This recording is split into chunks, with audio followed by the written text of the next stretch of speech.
Live from Kansas City's beautiful Kauffman Stadium, CSN Houston brings you Houston Astros baseball.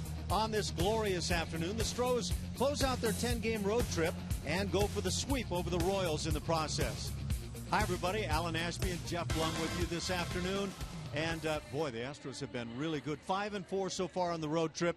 There are some changes going on with this ball club. Let's start with the offense, where things have really upticked for the ball club. Look at the month of April, 9-19 here in May. With a win today, they can get to 500. You can see some good reasons.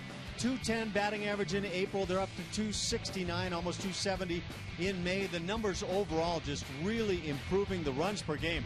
There's the big teller, and on the pitching side as well. But look what these guys are doing. Yeah, it's been a blast to watch these guys swing the bats, hasn't it, Ash, on this road trip? That win today will put them over 500 on this road trip, doing a great job coming into some tough ballparks to hit, like Seattle. You would think would be a tough ballpark to hit, but there's driving the ball out of the ballpark, having a blast. It's turning into one of those contagious things. Ever since George Springer's come back, you forget that he missed 2 games on this road trip with that strained hip flexor, but came back in grand fashion, driving the ball out of the ballpark here in Kauffman. Still got the moves, and all these guys in that dugout are feeling the groove right now. And you still have to score more than the other team.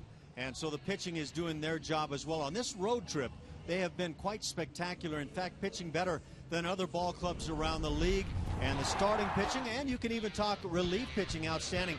There's your player of the week in the American League, Dallas Keuchel. Some of the numbers, the ERA at 287 over the last 9 games, 241 batting average against. These guys have just simply outperformed the competition. Yeah, Dallas Keuchel getting that national exposure, and I think a lot of these other guys in that rotation are getting the same exposure, putting themselves on the map, so to speak. Scouts are talking about them, other teams are starting to talk about them, and they're finding the right time to get that stroke going against these tough-hitting teams. Coming up, George Springer has shown he can galvanize an offense with one mighty swing of the bat. But how has his swing evolved since his call-up in April? Blummer shows Julia Morales how Springer has gotten into the swing of things when we return. Comcast Sportsnet's presentation of Houston Astros baseball is brought to you by your local Toyota dealer. Your chance to save on a Camry ends June 2nd. Hurry to buyatoyota.com.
Cashman Stadium, where the Astros and Royals wrap up a 3-game set here in Kansas City. Astros looking for the sweep, looking to take a winning road trip here. And we've watched George Springer just explode on this road trip. I bring in Jeff Blum, who will be in the booth tonight, but you've seen him over this road trip. A 9-game hitting streak for George. Took him a little while to get going since he was called up on April 16th, but what have you seen recently from George? I think we've seen the kid that we've always expected, the high prospect status he came in with, trying to live up to that standard early on. Took some big swings early on here in the season for him, but he's starting to settle down a little bit, getting acclimated to this big league atmosphere and the high expectation on him to produce. And we've seen that when he is going well, he can carry a big league ball club. We've seen his numbers in the minor leagues, and they were obviously good, but the strikeouts is what a lot of people were worried about. His hitting coaches here, though, say he's got good discipline, but he is missing pitches inside the strike zone. What do you see? That's interesting. George Springer is one of those few guys in the minor leagues that actually had really good plate discipline, but he is a swing and miss guy, but that goes with the power sometimes. You're going to take the risk with the reward sometimes, but he does a good job inside the strike zone. Here in the big leagues, these pitchers are going to be a lot better than they are in the minor leagues. So when those pitches are in the zone, they're going to be a little bit nastier. He's having a tough time, but he is making adjustments. Coming up, Astros have been celebrating quite a bit recently. They could win their first road trip of 7+ games with a win today. Can Jared Kozart close the door on the Royals and send the Astros home happy? Lineups and first pitch coming up next.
Here, final meeting of the season this year between the Astros and Royals. The Royals won the first 3. The Astros have come in and taken the 2 games here in Kansas City, and so today a big game for the Houston Astros. Try to even this series with KC, and in the process have a winning road trip. And it's been a very good road trip in terms of what they've done with the bats and the pitching side of things.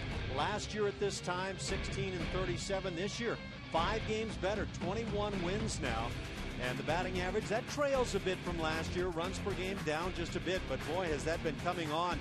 The ERA, so much better. And this starting staff, Blummer, has grown by leaps and bounds here in the past few weeks. Yeah, it's not fair having 2 guys like us up here who like the offensive game a lot, and they've been doing really well at it recently. But, you know, the main thing for that turnaround has been the pitching. The starting staff, a sub-3 ERA in the last 20 games.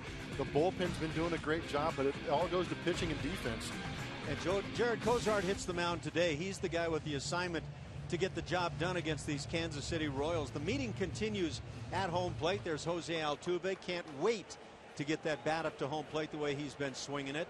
As the Astros begin play today, 21-32. That's 10.5 games back of the Oakland A's. The LA Angels follow, and then it's Texas, Seattle, and Houston. in the American League Central, these Kansas City Royals, and there's their skip, Ned Yost. He's got himself run here in the series already, trying to motivate his guys, and it has been probably one of those times. They're 24 and 27, 6.5 games back of Detroit. Kansas City started this series with the Astros in second place, trailing only Detroit. But now the White Sox and Minnesota in front of them. The Cleveland Indians have had their struggles at 24 and 29. The Royals have taken the field, and the Astros will hit that batter's box shortly. They'll do it in this order. Jose Altuve, the second baseman, followed by right fielder George Springer and center fielder Dexter Fowler. Middle three in the order, Matt Dominguez, he's the third baseman. The DH is Chris Carter, and at first Jesus Guzman. In the bottom three, Robbie Grossman in left. Doing the catching this afternoon, Carlos Corcoran and Jonathan Villar back at shortstop. On the mound for the Kansas City Royals, young left-hander Danny Duffy, making his 5th start on the season. He actually got himself a win earlier in April 16th against the Astros, coming in relief. Working out of that jam, he's going to feature fastball around 94 miles an hour. Basically a 2-pitch pitcher with a fastball curveball. 31 1/3 innings pitched, 21 Ks. Look what left-handed hitters are doing against him. All but nothing at an .043 batting average. That is not a party the lefties are having. How does a guy, a left-hander in particular, with this type of an arm, wind up being a 3rd-round pick back in 2007? Hard to believe that clubs passed on this arm. And I mean, he can flat bring it when he gets it going. Well, it reminds you of some of the arms that the St. Louis Cardinals have. Rosenthal, I think, was a 20th round pick, if not later. But yeah, there's some secrets down there. Guys don't develop sometimes until they get into the professional atmosphere. Danny Duffy, one of those guys, leaked all the way down to the 3rd round, huh? Yeah, that's hard to believe with a left-hander. Yeah. You don't find too many left-handed flamethrowers. Yeah. The right-hand pitchers occasionally will slip by the scouts, not very often, but surprising in this case. Beautiful day here in Kansas City. The sun is out, some large fluffy clouds floating by. There's a chance of rain in the forecast, but at the moment just gorgeous for the game. And I think the only problem the players will have is dealing with the sun and maybe the heat and humidity. Jose Altuve, look at these numbers. Just tearing it up. First pitch, hits it on a hop. The shortstop to his left, that's Escobar. The throw gets away from the first baseman Hosmer, and the Astros have a base runner to start the game, and we'll see how this is ruled. Now that'll be interesting. Altuve always motoring down the line. Tried to sneak one past Escobar. Did a good job ranging to his left. Kind of double clutch to get that grip. Never really got it. No ruling yet. Looked like Escobar took a little bit of time right here, but at the same time, Altuve really scoots down the line. So Altuve aboard for George Springer. And George swings through that fastball at 94. Get it ready because Duffy can get it up at times 97, 98. Yeah, that's not sneaky fast. That's just fast. Just pure Petro. Still no ruling on the ball hit by Altuve. Jose Altuve leading the league in hits. Leads the league in stolen bases, just 1 in front of Rajai Davis now. They have ruled it an E6, or is it E3, I guess, E3. on the play. That's an unfair ruling in the E3. I'm not sure I agree with that one. That's a tough one to put on the first baseman. I think at some Ball point, in the dirt. I think at some point we'll see this one change. I don't see how Hosmer winds up with the error. George Springer, in terms of home runs, already 8 here in the month of May. Edwin Encarnacion has been off the planet with 14 bombs. Springer gets under one and skies it out to left center field and deep back at the wall carrying. And this one is out of here. Unbelievable how this ball carried. Some hang time. That one ricocheted off the sun and came back down. I mean, this was a towering shot. And this is a huge ballpark. George Springer has his 9th on the year. And in the meantime, the Astros have a 2-0 lead. About that. That's going to leave some wows in both dugouts. Well, off the bat, it looked like he squared it up. But sometimes, you know, you square it up and you just miss it and you hit that high fly ball and guys camp under it. But Springer, you know, he puts a charge into it and it's going to carry. That's the perfect response, Springer. And that's likely what it's going to become. So 2-0 Houston, still nobody out. Dexter Fowler comes to the plate. Wow. Yeah, I wasn't ready for that one either, Ash. I didn't expect it off the bat. I mean, I wasn't watching the monitor when the ball was in the air. I was watching the outfielders and the height of the ball, and I thought they would be camped under it. You know, you and I knew that when George Springer started to figure things out a bit, we were going to see some things that we weren't seeing otherwise. But it's starting to get probably beyond what I thought might happen. Fowler hits it in the air to right field. This will not go out. Back to make the play, Aoki, and out number 1. Get a chance to look back at that home run swing. Ball up and out over the plate. He gets extended on it, and you can see he barreled it up. He was curious how far that ball was going to go, too, because he knew he hit it clean. But sometimes the trajectory off the bat doesn't allow it to carry this much. But Springer got enough and perfect placement off the top of that wall to bounce it over that wall for a home run. You know, you see fly balls around the major leagues, and as Matt Dominguez stands in with 1 out, the ball hit by Fowler is kind of what you anticipate. You get it. That's what it looks like off of a major league bat. But for George Springer, it's just simply different. What just happened? A 2-0 lead happened very quickly, and I imagine the Kansas City Royals are sitting in their first base dugout asking that very same question. Left-hander Danny Duffy touched up right away. Matt Dominguez hitting .247, takes a strike. 2-1 the count. I don't know, maybe I need the sunglasses on right now. I'm debating my own ability to watch what's going on. That was incredible. Little tap or foul third base side. I gave up on that fly ball. I hate to keep harping on it, but I gave up on it. When it started pushing Kane, the center fielder, back to the warning track, I thought, wow, this ball's carrying. And then when it continued from there, just surprising. Now, reflect back a couple of nights ago when Springer had the 4-for-4 game, had a home run, a couple of doubles. Realistically, as Dominguez is caught looking second out in the inning, realistically, he could have hit 3 home runs in that game in another ballpark. Absolutely, yeah. This place plays big, and we'll see who's behind Danny Duffy here in a bit. Get a chance to look at who's going to be patrolling out there around the outfield. Alex Gordon in left field, Jared Dyson in center field, Nori Aoki in right field, Pedro Siriaco back at third base, Alcides Escobar at short, Omar Infante at second. We got Hosmer at first, and behind home plate it's going to be, I believe, Brett Hayes. It is the backup catcher this afternoon. I said Kane in center field. That is Dyson out there this afternoon. And a nice pickup by Jeff Blum. Oh, we got to give the graphics crew some props. Yeah, you got it covered.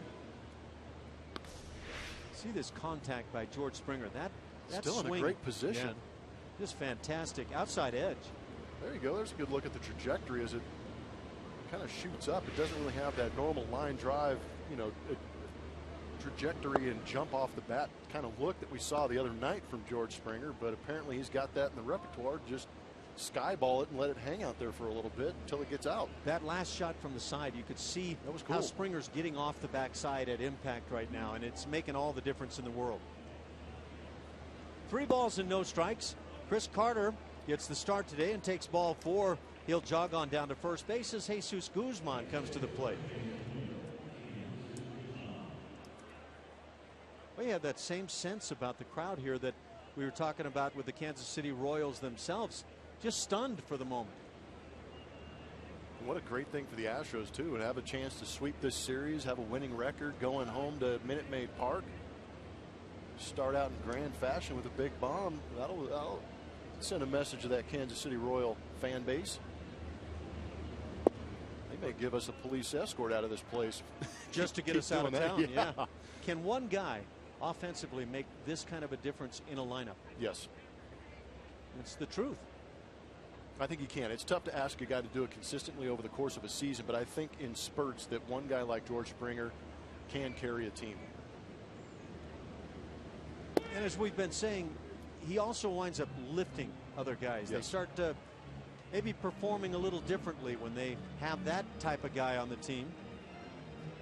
Well, you want to be a part of the fun as a teammate of this kid. I mean, every time I've seen him in the clubhouse or in the dugout, he's dancing around, he's smiling. I mean, obvious reasons are his talent, but he's having a good time playing the game, and sometimes you need to be invigorated and inspired by some of these young kids who are having a blast playing the game. You know, I'm sure through the years you were around some coach, manager, player who might have said, get serious, kid. But I agree with you entirely. I think the way you free up pure talent is by having fun in this game. It is still a game. Granted, at this level, it turns into a business sometimes, and there's expectations, but there's got to be a little bit of fun in this game. Guzman takes high, and now 3-0. Duffy in jeopardy of walking a second straight here in the inning. You play with fun, you play with focus, but you have fun doing it. And when you lose your focus, then somebody's going to question, and you need to tighten things up a bit. Strike is called. It's 3-1.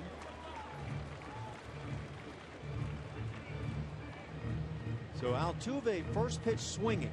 Hit one on a hop to the left of shortstop. Escobar came up with the play, but the throw was low and not handled by Hosmer, who got charged with the error. And again, I think both of us think that will be changed at some point, likely in E6.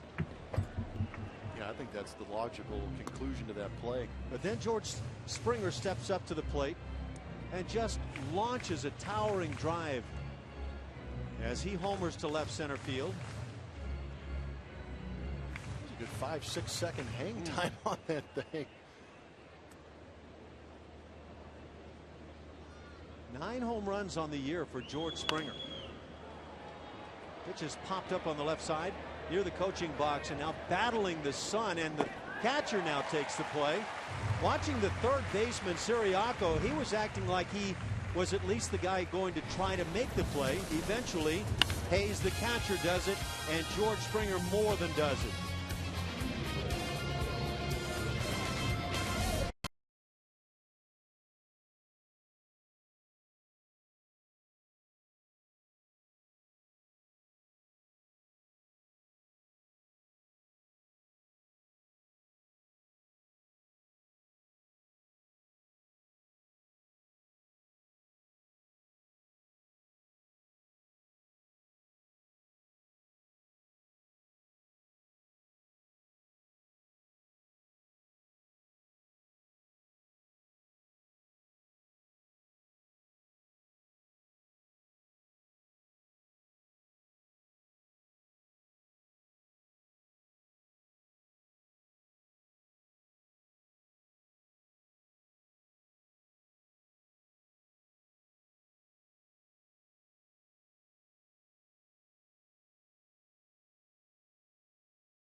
Ninth on the year, and now for Kansas City here in the bottom of the first inning. They'll line them up with Norichika Aoki leading off, followed by Omar Infante and left fielder Alex Gordon.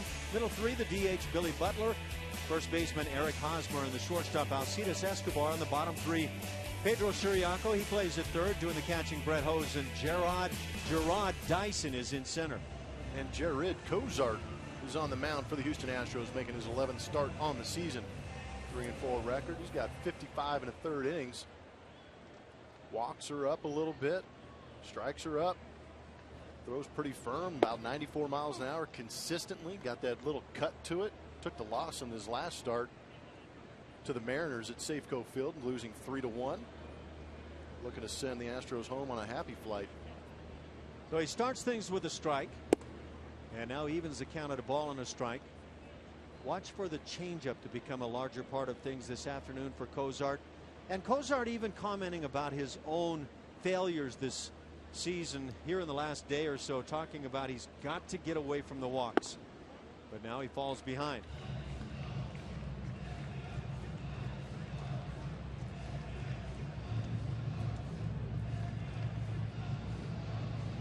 Aoki, a .269 hitter, has not homered on the year. Nothing rare for Kansas City, a club with just 20 home runs on the year.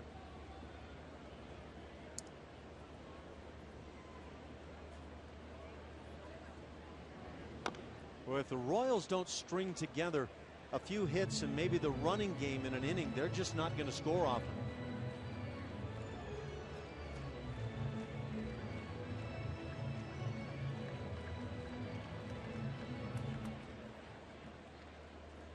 Jared Cozart made a start on this trip in Seattle and took the loss in that one, though he pitched quite well. 3 earnings over 6 1/3. Bunting out toward the hill. Cozart on it and fires to get Aoki. 1 up, 1 down. Aoki tries to bunt his way aboard. Is it bad that I'm glad he got out on a bunt with 2 strikes? Second time in the series that he's tried this. Just don't like it. I just feel that you're giving in. You're giving away your at bat with 2 strikes trying to bunt. Teams you've played on, if you had a teammate that tried that, did guys in the dugout try to dissuade the guy from that sort of a ploy? The thing is, yeah. Luckily, I didn't play with that guy, but you're in a 2-strike count. That's when you're going to see some of the nastiest pitches off the guy, and you're going to go ahead and square around and take the chance of foul tipping one and being out that way. Yeah. Why wouldn't you want to give yourself a chance to maybe take it, get to a 3-2 count, and swing away? Or swing 2 strikes. I don't know. Doesn't it also say that your confidence factor might be a little bit low? Yeah, you feel you have a better chance bunting the ball in 2 strikes than swinging the bat with 2 strikes. Second baseman Omar Infante stands in, hitting .266. He does have a couple of homers.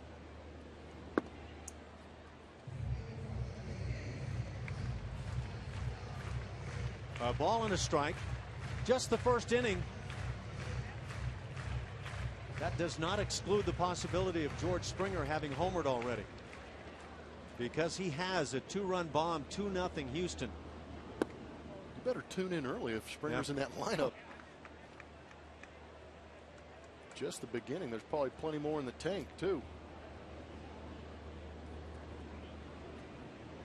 2 balls and a strike. Yeah, the day has just begun. Little cutter grounded right side, ranging wide to his right. Guzman makes the play and alertly covering his Cozart. 2 down here in the first. That was a great play all the way around. You saw Guzman making a great play to his right in the infield, keeping it in the infield, and go around with Altuve and VR up the middle. VR back in there trying to break that string offensively for him. At third base, Matt Dominguez around the outfield. Grossman, Fowler, and Springer, and Carlos Corporon facing the lefty and giving Castro the day off during this day game. And Jason Castro starting to heat up the bat too. So and maybe they base it off a lefty last night too. Hard throwing lefty, yeah. And a double into left or right center field. So some good signs for the club all around. It's not just a 1 or 2 man show right now. It's starting to turn into a club swinging the bats very well. 16 and 12 hits in the last 2 nights for Team Houston. And in either case, a season high, aside from the 16. 28 hits in two games is pretty legit. In Kansas City against a good staff. They are avoiding James Shields, which is good news. Yes, that is good news. Alex Gordon has a ball and a strike on him. Gordon hitting .276. 3 home runs on the year.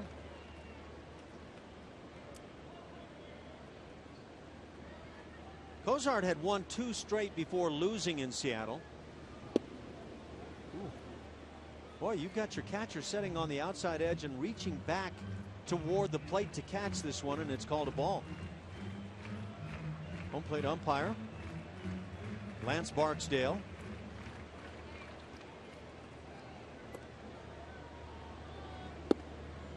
Right on the hands, it's 2-2. Usually if you see a catcher sitting on the edge and he reaches back to catch toward the plate, you just about guarantee yourself a strike. It's a tough view back there. A lot of humidity. The vapor from the heat coming off the ground sometimes can Did you ever play in this place with the AstroTurf? Thank goodness, no. When the waves would be coming off the field, Cincinnati would do the same thing. St. Louis. St. Louis. Yep. Playing in Veterans Stadium, or Philadelphia, I should say. Philadelphia, before they had the new stadium with the turf out there. Three Rivers Stadium in Pittsburgh. Yep. Riverfront, too. Cincinnati. Those cookie-cutter ballparks that had that old-school turf. Man, it could get hot out there. You just see the waves of the heat coming off the turf. I'd have to wander over to those dirt pits to get relief from the heat off the turf. Playing at third base, I gather, or whether it was shortstop, second base, way, whatever. I'd find my way over there in between pitches just to try and be able to take a breath. What was the toughest ballparks infield you ever had to play on? Wrigley, before they leveled it. That place was awful. Yeah, the drop off behind the dirt in the infield. And then you go running in the middle of the diamond where the grass was grown out, and there'd be some clumps in there. Hot shot by the diving Altuve into right field. 2-out single for Alex Gordon. It'll bring up the cleanup man, Billy Butler. And I think Biggs sometimes would get lost as he step off that infield dirt portion into right field. I watched him one day in that field at Wrigley.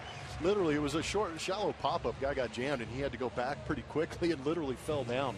That's awful. It was like a cliff. Yeah. You know, and then there was Lance Berkman, who used to preach his love about Wrigley Field. I remember we went through there for a series, and it was the first game in, and he loses a ball in the sun or something, or stumbles. It just has an awful game. And proceeds to tell the reporters after, he goes, if they ever want to blow this thing up, I'll push the button. Next 3 games there, he was getting annihilated by the fans. It was great. Nobody quite liked Lance Berkman, I'll tell you. Not at all. And the thing is, you knew Lance was just having fun all the time. Yeah. He was willing to be honest and have fun, but I think he would have pushed the button. He still might. But they did. They fixed it up quite a bit. There was, at one time, what would you say, a 12, 14-inch drop-off behind that infield dirt? Yeah, it was that old school like crowning of the field for drainage, but it was ridiculous because you would sit in the dugout. The visiting team would be in that first base dugout, and you'd literally, I would look across the field from the dugout, and I'd see just Richard Hidalgo's head in left field. That was it. It was such a huge crown out there. But since then, they've leveled it. Yeah. Technology got a little bit better for draining and things. Well, I mean, crowns were one thing, and all the old ballparks used to have it. But Wrigley had, and I don't know what you call it, a crown coming off the infield, I guess.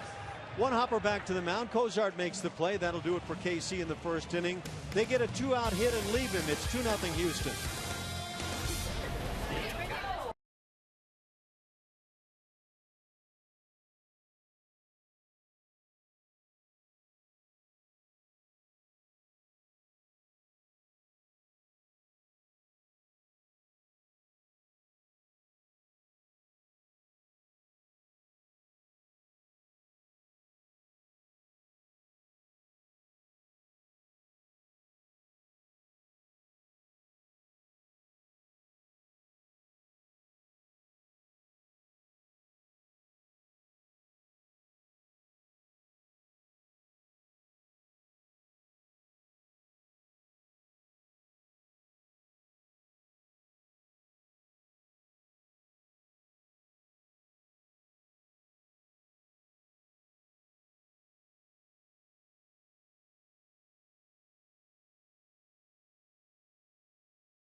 Two-run jack by George Springer in the top of the second here at Kauffman Stadium. And here's a look at the Astros' upcoming schedule presented by Progressive.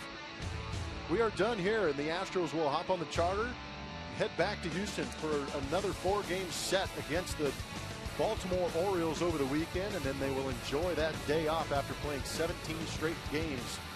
Take advantage of that, enjoy the Houston area at home, and then back at it against the AL West Los Angeles Angels of Anaheim for 3 days before heading back out on the road.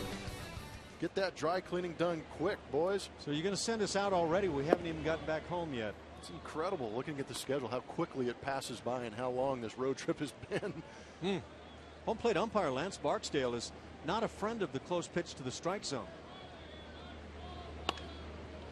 Pitch is looped to right center field, coming on and getting there to make the play. Aoki out number one. Robbie Grossman flies out the other way. One up, one down. It brings up Carlos Corcoran. That is a large glove that Aoki's hauling around out there.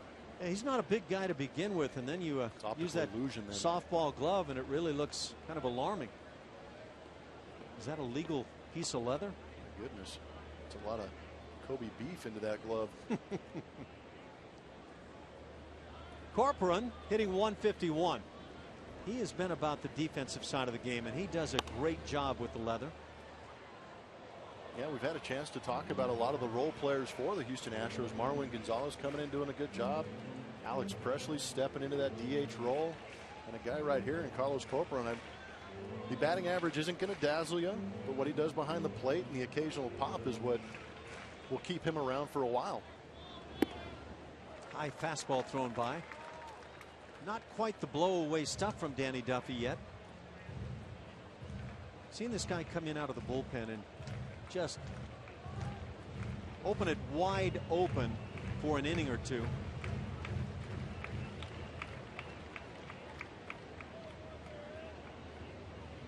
Oh, 2 pitch is inside.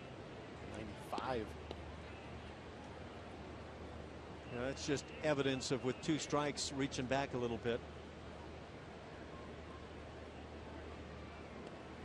Corcoran, despite the 151 batting average, has 4 long balls on his year.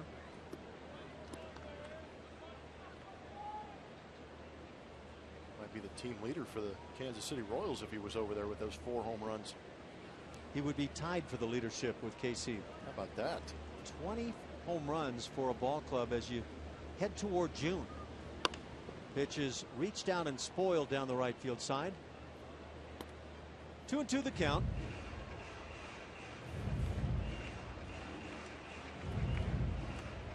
Yeah, the Royals last in home runs, first in stolen bases, so they are that speed team. Now, managers in spring training a lot of times will say, you know, I want that speed game. Speed will win games for you. But you know what? I think a lot of people really try to downplay, overlook, whatever it is, the power side of the game. And you score runs with the home run. There's just no way around it. Well, it'll pick you up if your team batting average is dipping a little bit. It takes one swing of the bat to put those runs on the board if you got guys on. See George Springer. Here's a line drive to left field. Coming on and making a great diving effort, but coming up just shy is Alex Gordon. It's a base hit for Corcoran. Comes with 1 out and brings up Jonathan Villar, and you get a glimpse of a Gold Glove winner in left field. Pretty good jump on that dying line drive, and that's one of the hardest things for an outfielder to do is charge in and make that diving attempt coming forward. Straight in on the ball. It was pretty darn close, but a better job of not letting it get by him. Yeah, that ball gets by, and Carlos Corcoran might have a double. Yep, those catchers, they got wheels, huh? You're picking on one of your own. I'll deal with it later, okay? You tried to sneak that one by me, didn't you? Thanks for tuning in. Hey! We'll toss over to first. Pickoff move. Yeah, Corp's on the move. Well, if we've got Corp on the move, we will go ahead and make a guarantee the hit and run is on. I would say that could be the only reason they do pick over is to try and see something like that. No, I don't think Corpy would be upset with us pointing that out. No, I think that's truth in advertising. That home run by Springer in the first inning, number 56 for the club, that ties with the White Sox and 4th in the American League. The Toronto Blue Jays are just running away and hiding. They have 76 at the start of play. Jeez. Oakland, the Angels, White Sox, and now Astros right behind. And here come the Orioles, and if they get Crush Davis swinging it, they likely will be a force to be reckoned with. 2-0 the count. Danny Duffy is scuffling. Speaking of force to be reckoned with, how about Jonathan Villar from the right side of the plate? He's been scuffling of late, but he's probably pretty happy to be on this right-hand side of the box. Seen him drive the ball well out of the ballpark from this side. He is a very strong young man. I'm sure you've taken a look, but his arms say thunder. Yeah, it's pretty deceptive. Being a shortstop, not extremely tall by any means, but yeah, he's well built. And even from the left side of the plate, where he tends to hit the ball the other way, he can drive it. He has found the Crawford boxes a couple of times on the season. 5 home runs for VR. And I'm not sure why Danny Duffy, who's struggling with the strike zone, is focused on first base.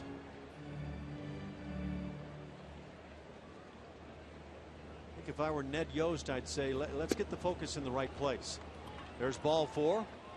That'll put runners at first and second. Second walk already on the afternoon for Duffy.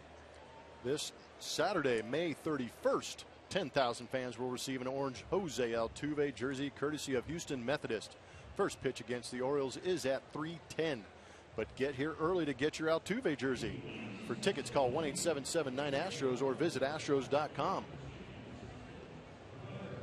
Back to the top with Jose Altuve, who reached on the error that has been charged to Eric Hosmer, the first baseman. We'll see how that eventually plays out. So 0 for 1 on the day, but Altuve scoring on the home run hit by George Springer.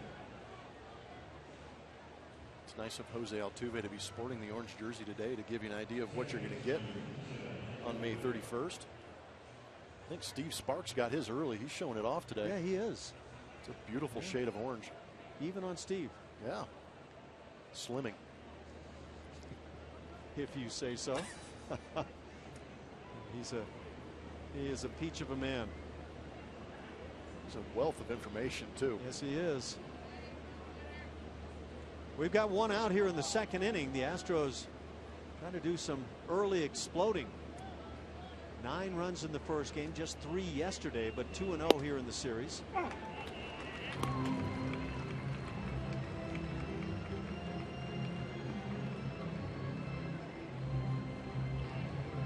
That shutout yesterday for the pitching staff of the Astros, second on the season.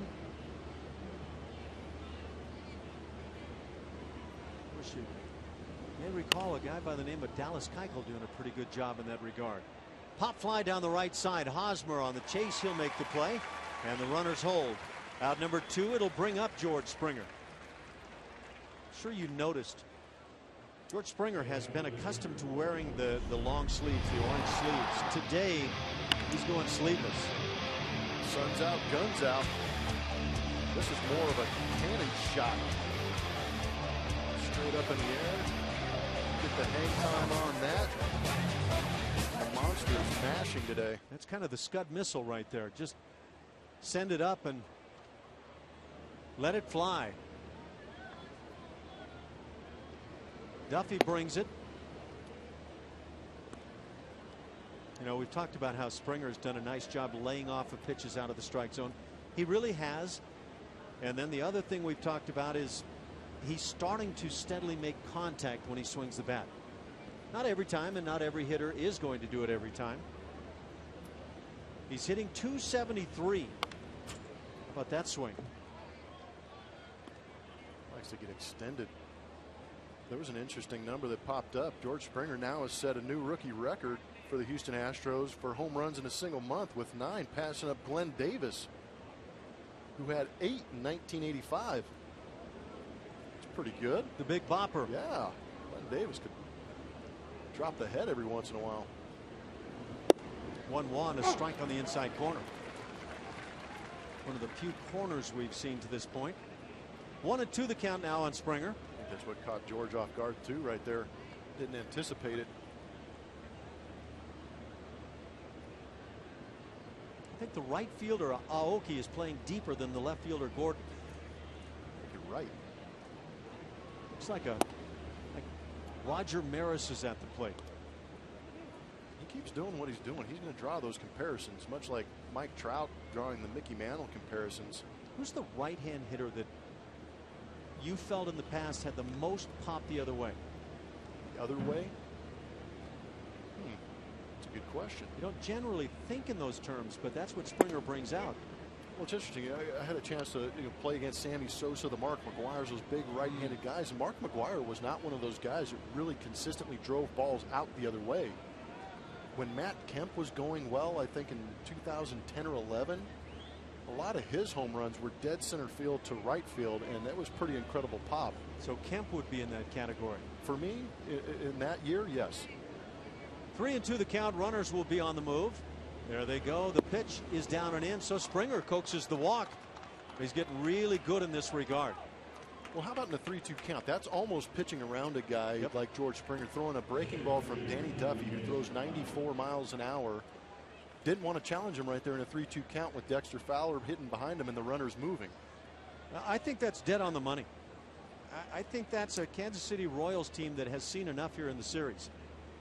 Well, you're trying to limit the damage as a pitcher, and the guy that he just walked is the guy who's been doing a great deal of damage here.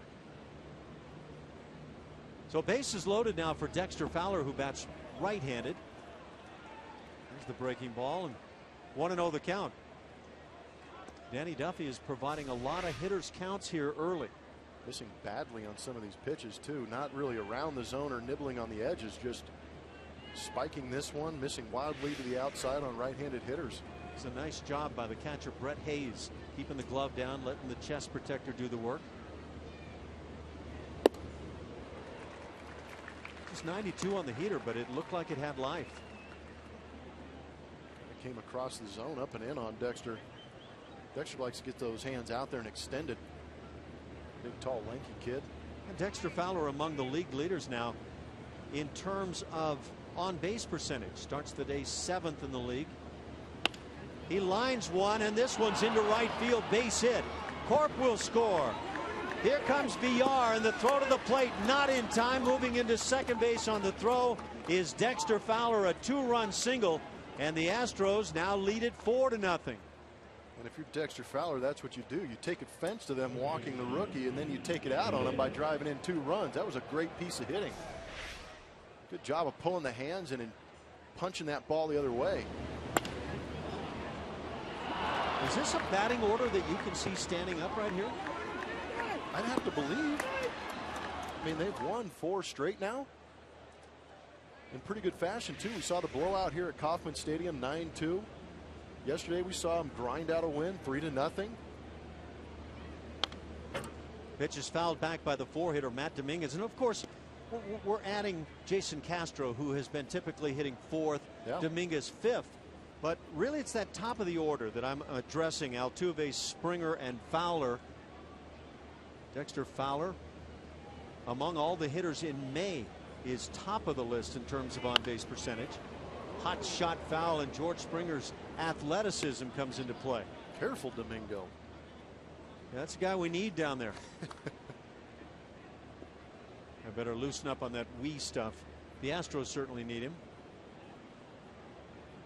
I think we're all enjoying what George Springer brings to the ballpark, though.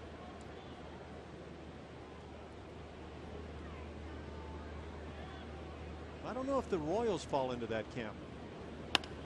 Fly ball right field. Moving back and under is Aoki. He'll make the catch. That'll do it for Houston. 2 runs in the 2nd inning as they leave a pair.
bottom of the second here at Kauffman Stadium. The starting pitching has been excellent as of late, and we're starting to people are starting to learn who Brent Strom is, the pitching coach for the Houston Astros, and catching up with him, talking about these starters and what they've done and what his philosophy is. He said, basically, I'm just trying to get these guys to maximize their strengths. With Cozart really working on that curveball, we've seen that improvement. And also, Cozart's working on so many things, guys. We talked about that new pitch, the one-seam singer. Also, you talked about the changeup, Ash, and he's been working with different grips with that. Yeah, Julia, that's a pitch that we're anticipating seeing today. Now, maybe he gets a little deeper into the ball game to use it. Maybe he uses it when he's behind in the count and hopefully doesn't need it a whole lot. But with that mid-90s fastball, that change could be very big. Brings the curveball for a 1-1 strike. Gets in front 1-2 on the 5-hitter, Eric Hosmer. Changeup is really the equalizer. Yes. And sometimes goes beyond that. Sometimes can be a huge strikeout weapon. And so far, Cozart hasn't figured out how to strike out major league hitters. Yeah, when you're throwing in the mid-90s consistently and you can take about 7 to 10 miles an hour off a pitch and turn it into that changeup, that's a great pitch. You get those hitters way out in front. Brent Strom is the guy with the master plan for the pitchers, and well, he's been turning these guys around. Fly ball hit to left center field. Moving into the gap to fill it up is Fowler. He'll make the play, and out number 1 here in the second. Now Alcides Escobar moves up in this Kansas City order. He will follow with 1 out. Well, I'm not sure this is our question of the day. Jerry Blancas has fed me a couple. And of course, it was Jerry who got us going the other day with who's your favorite singer. But he asked the question. This sounds a lot like Stephen Wright to me. I'm going to have to see if there's plagiarism involved here. But he asked, why is the word abbreviated so long?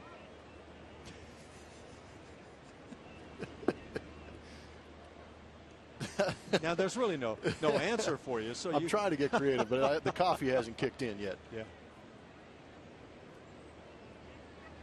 He also had another one for us, which was how do you know when you run out of invisible ink?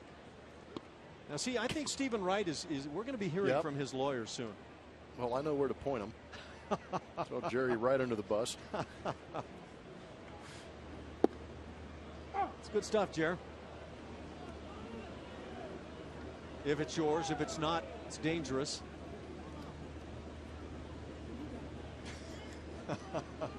1-2 the count. Jared Cozart trying to stay ahead on hitters. The Astros jumping ahead 4-0 already. 2 runs in the first. George Springer with a home run to get it done, and then a 2-run single by Dexter Fowler in the second inning. 4 runs, 3 hits already. And then you can look on the board, and the Astros have already left 3 base runners. Good sign or bad sign? Left a lot of runners on base the last couple nights, even though they've scored 9 in the first and won yesterday 3-0. Still left close to 10, or if not 10, on the base paths last night. You'd like to pick them all up, but having base runners in scoring position or just leaving guys on base, it's a good sign. Yeah, I agree. 3-2 misses. So Cozart, after getting ahead 1-2, winds up walking Escobar. It comes with 1 out and brings up Siriaco, the third baseman. I'd rather be leaving guys on base than having one opportunity a night to drive in runners. Well, when you have those times when everybody says the ball club looks dead, that's almost always when you're not getting any base runners. The bats are just totally silent. I think the opposing dugout is feeling that situation right now. Ned Yost expressed frustration last night after getting shut out by Colin McHugh. Yeah, we heard that same frustration in Seattle the final couple of games as the Astros won. Good pitching will frustrate the heck out of an offense. Boyd McClendon didn't seem to believe what his hitters were telling his eyes.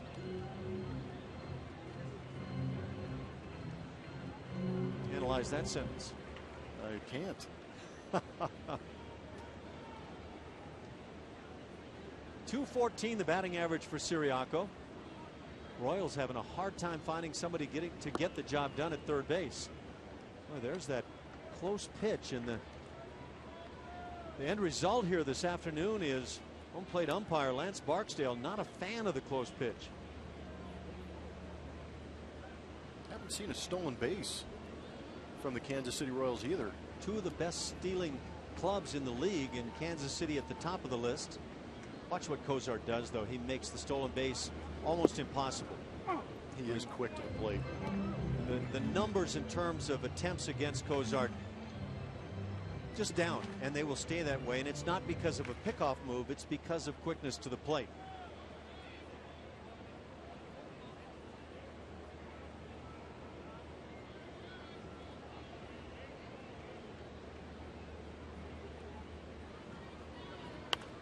The Astros have talked about the fact that at least for some period of time now they're going to use a six-man starting rotation, and for the time being it's working. You got Brett Oberholzer back with the team, and he pitched well in his lone start, and probably a good way to go about business now for a little while. Got a long stretch of 17 straight games. Guys have been pitching deep into games, going 6 and 7 innings. Give those guys that one extra day's rest. There has been one stolen base attempt against Cozart this year, and it failed. And now down on strike, Siriaco. So Cozart tough down and away. Second out in the inning. First strikeout for Jared. Well, he's quick to home. He's maybe about a 1 to 1-1. And when I say that, that's 1 second. From when he comes set and he lifts that front foot to when that ball is crossing home plate, it's about second to 1.1 seconds. And so if a catcher is about 1.9, that's going to put you under 3.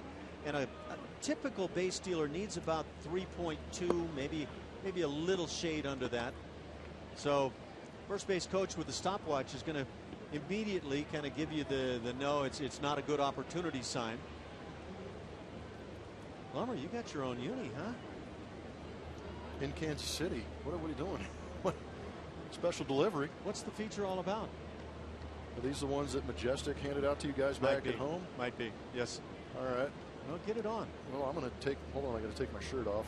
No, I'm just kidding. Please. That's pretty cool. 2 balls and no strikes. Yeah, they're nice. Yeah, I don't have, and this is in the current jersey for the Houston Astros. I don't have one of these. I've got the brick red. I've got the old black pinstripes. I had almost all of my stuff stolen. Are you kidding me? No hit gloves, and oh my gosh. You know who you are out there. I know who you are too. But OJ? OJ was searching for no. Sorry. Little jam shot pop fly on the left side. Matt Dominguez shading his eyes with the glove. He'll make the catch. Jared Cozart gets through the second inning and leaves a man on the walk.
Nothing lead over the Royals.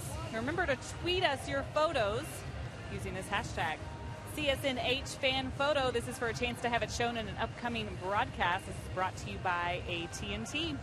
Chris Carter back in the lineup after 3 days off. Bo Porter saying he was really trying to work on some things, put in some extra work, really trying to shorten up his swing, guys. Some concerning stats with this player is just, you know, swings and misses with Carter. We've seen it a lot with him over the past year and this year as well, and just really trying to focus on those days in the time that he had off. Thanks, Julia. And you wonder, is it fixable?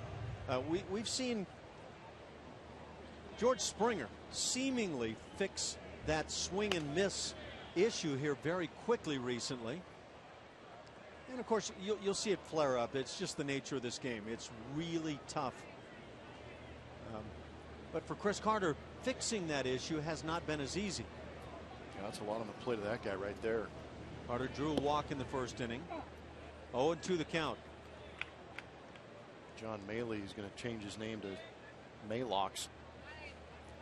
It's about the way it goes, isn't it? Yeah. Is that uniform big enough for you? I'm not sure. Have you grown since your playing days? It just fouled back. You calling out my boiler? It's not boiler. It's My the gosh. guns. It's the guns I'm dealing with. Okay. I appreciate you saying that. You got a pair of gun shows in the same building. It doesn't These are work nice. that way. They did a good job. They're all stitched up and everything. They didn't just paste on a couple of numbers and letters. Carter takes strike 3, caught looking. Second strikeout for Danny Duffy. Out number 1 here in the third. 4-0 Houston on top. And we really didn't get a chance to look at that swing. But I think what John Maley's working with, and in talking with him and watching Chris Carter over the last couple of years, is that his swing is in the zone, out of the zone, whereas George Springer does a better job of, you know, getting to that contact point and finishing through the baseball towards center field, whereas Chris Carter will get to that contact point and yank it right into the dugout. Here's a line drive hit toward the gap in left center field, but handled easily by Alex Gordon. 2 outs here in the third inning. It's time for Jeff Blum to show off a bit. Yeah, check out. Yeah. Oh, man. Got to get rid of these collars. Yeah. I didn't get one of these, and they did a good job. Check it out. Nice. Old school. See the gun shows going on? Yeah, they gave me the sleeve version. I asked for the sleeveless, but it didn't work. You and Ted Kluszewski. That's too far back for anybody. Remember Glenn Bragg in Cincinnati? Yes. Well, there were a few players around that time frame of baseball. Oh, man. Yeah, well, you got it going on. Trying. Well, I got more time to work out now that I'm not playing. Got to try and maintain this physique. You know what? You don't have to make excuses for that sort of thing. Well, that and they're not testing me. That's right. Broadcasters, we slide by, don't we? I'm taking broadcasting enhancing drugs. 2 outs here in the third inning. Robbie Grossman flied to right field as he led off the second. That guy got his tickets to the gun show. What do you charge?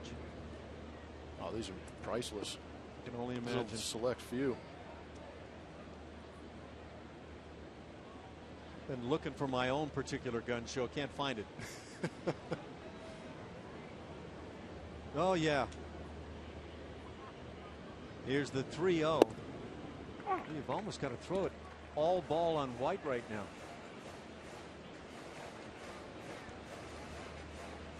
Not good. Getting close to that 60 pitch count here in the third inning. Robbie Grossman. In my opinion, this is his strong side of the plate. He draws the 2-out walk. That's the third walk. Make that fourth walk issued by Danny Duffy. It has been a struggle here early on. He's having a tough time getting that third out in these innings.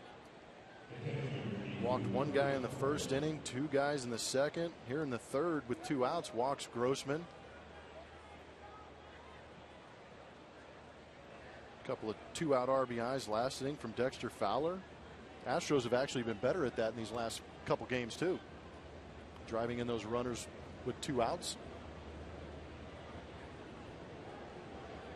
It's hard to anticipate coming into Kansas City in this pitcher's ballpark and thinking you're going to have the offense suddenly get really good. And I don't know that it's suddenly happened here. It's happened on this road trip. But the offense has gotten much better. It just seems like Seattle, for whatever reason, Yeah. the Astros go up there into that cool weather in a big ballpark and just crush them. Maybe it's the Seattle pitching that they enjoy. It's the Chris Carter effect. He just slams that left field area. 0-1 from Duffy. This is hammered to left field. Going back is Gordon. He's not going to get there. One hop up against the wall. Digging for the plate, Robbie Grossman. He comes to the plate. The throw not in time. It's an RBI double for Carlos Corcoran. He's 2 for 2 on the afternoon. The Astros are on top 5-0 as Jonathan Villar comes to the plate. 2 out RBIs, Hash. Bring it. Kill you. But how about Corcoran? This guy's been sitting around for about a week and just comes off with a base hit in his first at bat, and now waffles a double over a Gold Glove left fielder in Alex Gordon. It's not easy to do. And Robbie Grossman had to dig from first base to score on this ball. That was a pretty good shot at the extension, getting to that contact point we were talking about earlier and driving through that baseball. See Robbie going around third base. That's nice because there was no point where you said he had to cut and turn at the bag. He set himself up beautifully to keep running full speed all the way through. That's a hidden talent that really increases your chances of being safe at a lot of these bases. Turns a bang play into an easy slide home for the run. For Carlos, RBI number 8. And when you're not playing a lot, you're not driving in a lot of runs, those are very much appreciated ribbies when a teammate is able to make that happen.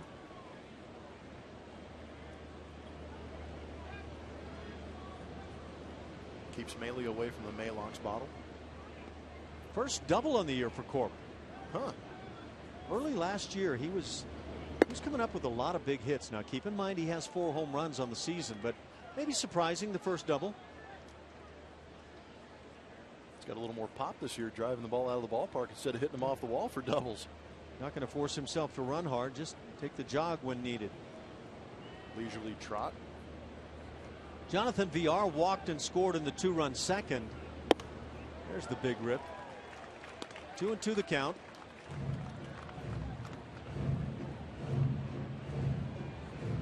That heater's a little bit further down in the zone. I think Villar gets a pretty good pass at it and squares it up. That ball elevated just a little bit. Bit of a warm day here in KC to be wearing one long sleeve.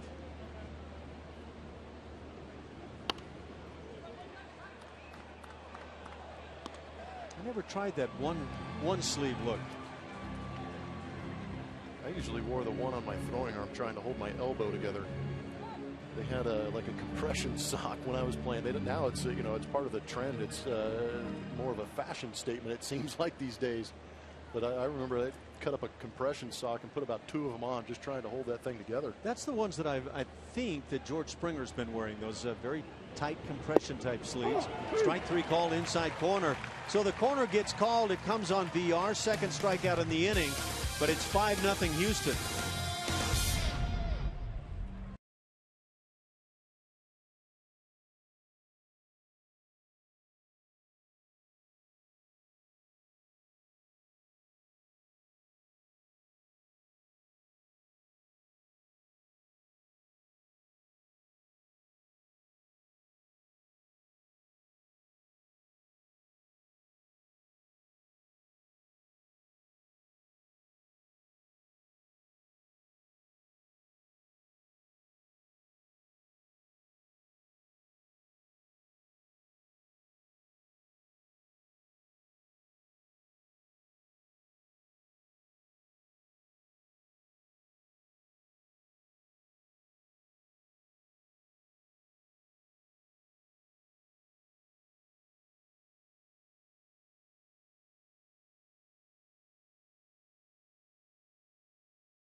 Of the third, time now to check our minor league report, presented by your local Honda dealer.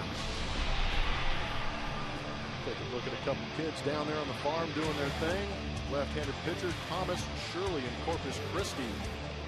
11 games this season. 1.54 ERA. A lot of strikeouts being racked up by the 9th round pick. Kyle Smith on the other side came over in that Justin Maxwell trade. Had a rough start to the season. A rough start in Corpus Christi after getting called up from Lancaster, doing a good job in his last 3 games. Those K-to-walk ratios are pretty good, Ash.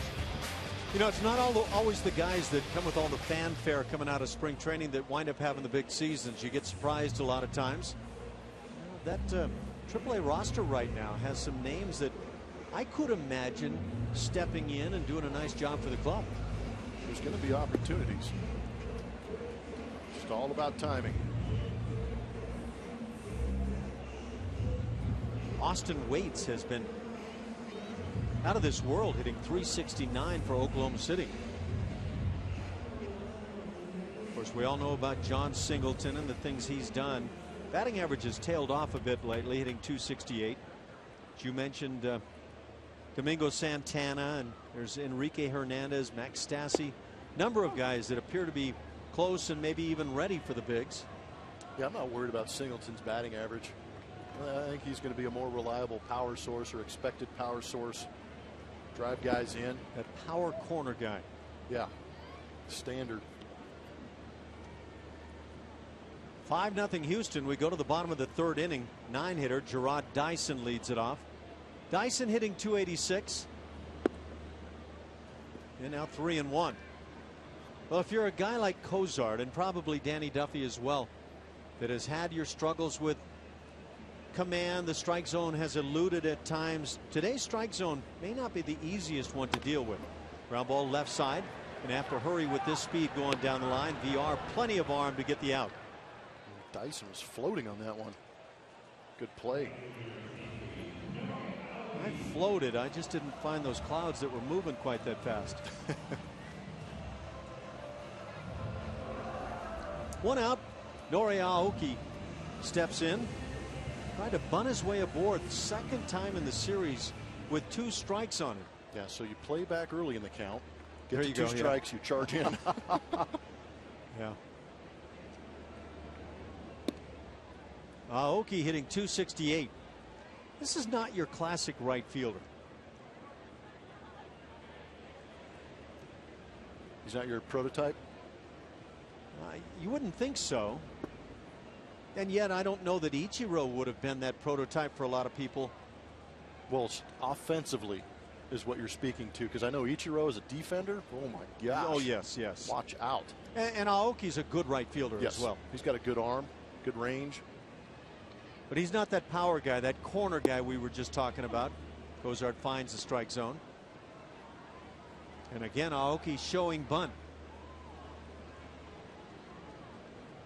But I think, quite frankly, it's hard to find that guy that is the power guy these days, that plays good defense, strong right fielder. Ground ball to second. Tricky in between hop for Altuve. Nothing's tricky for Jose these days. 88 consecutive errorless games at second base for Jose. It's making everything look easy. Everything's routine. Shown a lot more range for me this year than I saw last year. Agreed. He's run so well.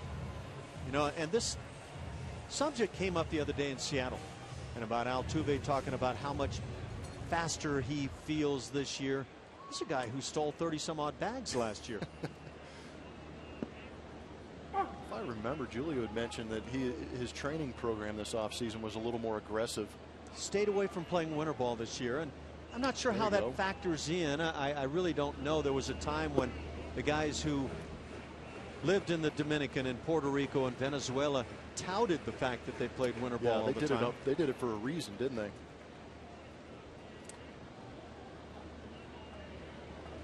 Cozart trying to come up with a 1-2-3 frame, but falls behind.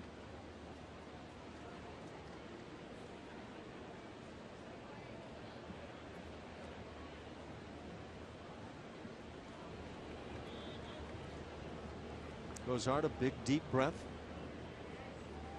There's a quite a pronounced change in the delivery. We've seen a very quick step back and move to the plate in recent games for Jared. Today it's slowed down, and I'd be curious to hear from him what the thinking has been, if this is part of what Brent Strom wants to see. Curveball grounded to third base. Dominguez charges and makes the play. A 1-2-3 third inning. Though Jared Cozart enjoying the 5-0 lead.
Royals here 5-0, and MLB.TV Premium and the #1 live streaming sports service is celebrating 12 years.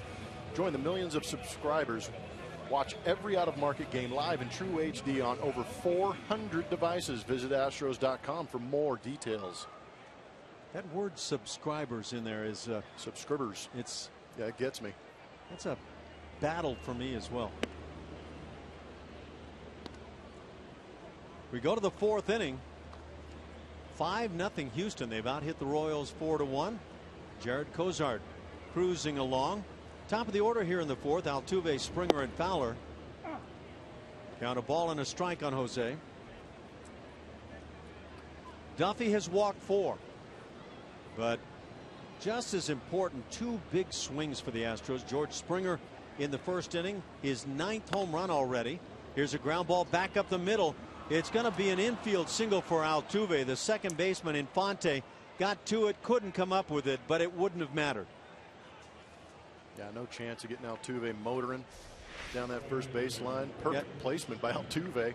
This is one either Duffy makes or forget it.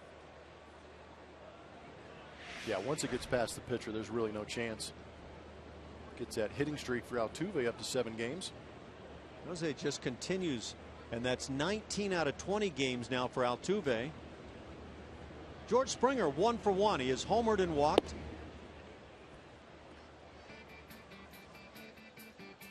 You know, we're getting to that point, Blummer, where Major League Baseball just simply has to watch what Springer's doing. There you get a chance to look at where those pitches on those home run balls are going.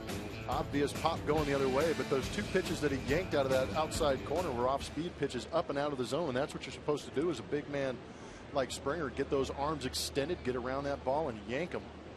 By the way, worth mentioning, with that home run in the 1st inning for Springer, his hitting streak is now at 10 games. .273 the batting average. 9 home runs to lead the club. It's 2-0.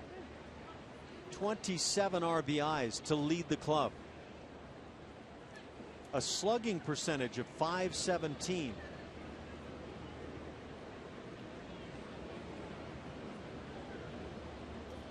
OPS in that high 900s. I mean, he's over that, isn't he?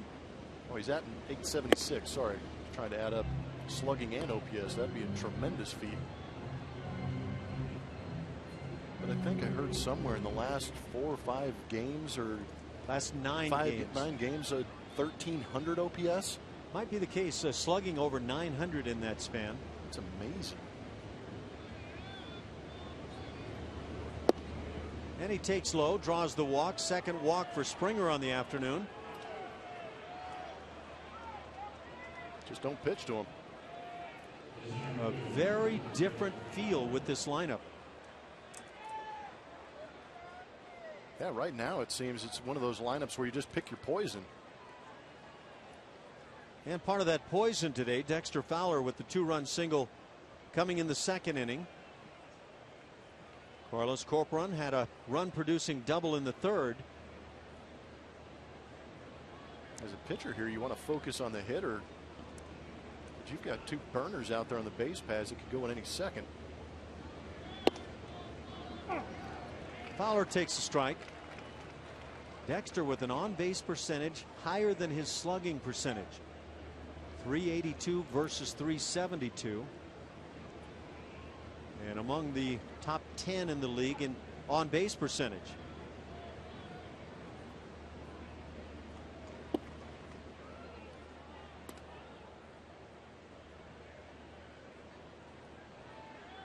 A ball and a strike.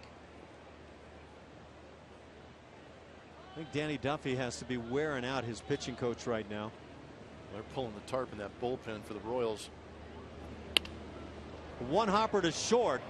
They'll get one at second and get the double play. 6-4-3 into third base with 2 outs now is Altuve. So Fowler hits into the double play. First turned on the afternoon. So we get one hopper. Good ball return. Springer did a good job of getting down there trying to disrupt Omar Infante's feed to first.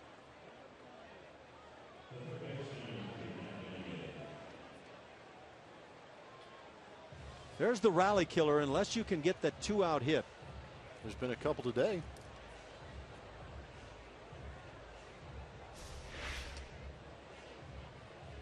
Watch Springer. Soft hit ball like that. You always worry about big guys that can run coming in there and attacking you at second base. Infante held in there nicely.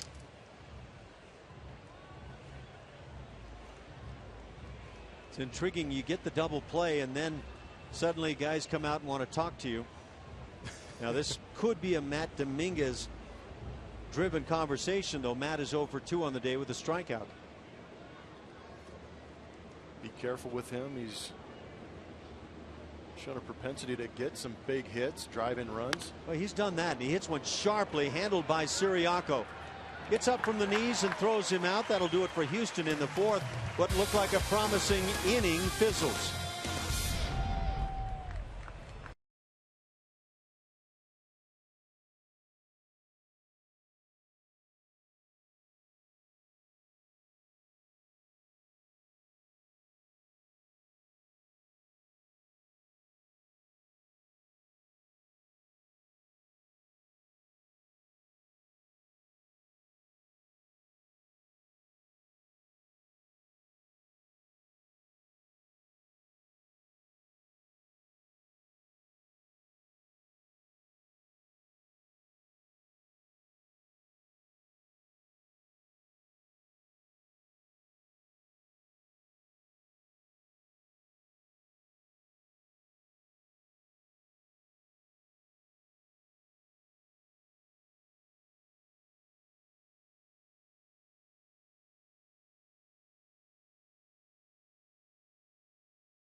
Stadium, and the Astros have given Jared Cozart a comfortable lead here early, going 5 over the Royals.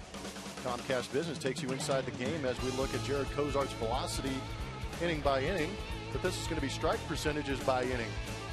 You see after that 4th inning, things start to increase, get a little more comfortable, start pounding that zone with that fastball, cutter, big curveball that he's got, the occasional changeup. But where he's having those issues is early on trying to find that command. So with that early bomb by Springer, allowed him to lock in a little bit earlier and did a great job, and expect big things here the rest of the way. You know what? You hit on it right there.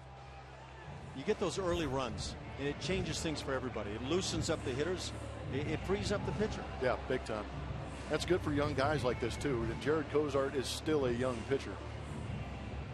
Guy who has a chance to be ace of the staff type material. Although Keuchel's going to argue with you on that. Bring it, Dallas. I mean, what he's done has been phenomenal. That'd be a fun argument the way these guys have been pitching. I doubt that they'll arm wrestle with their pitching arms, but for the time being, Dallas Keuchel is one of the better looking pitchers we've watched in the league. Yeah, he's getting recognized too. I know the numbers aren't going to jump at you, but when you watch him pitch and some of the stuff that's coming out of that right arm, it's pretty impressive. Colin McHugh battles along with Keuchel in that regard. Done a very nice job. That velocity for me from McHugh is still one of the things that I can't figure out.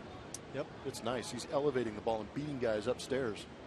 He looks like he gets a little somehow underneath that fastball, the high fastball. Ground ball will back up Guzman. He'll feed rather to Cozart at the bag. First out in the inning. Cozart's done a nice job in this regard here on today's game. But yeah, that fastball rides right by the guys.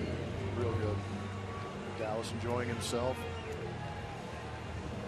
That's your player of the week, Dallas Keuchel. How about the top 3 being left-handed pitchers too? Month of May for lefties. Jay Happ, part of what the Blue Jays have been doing. The Blue Jays. It's good to see him coming back too. He's got a good arm. Yeah, he does.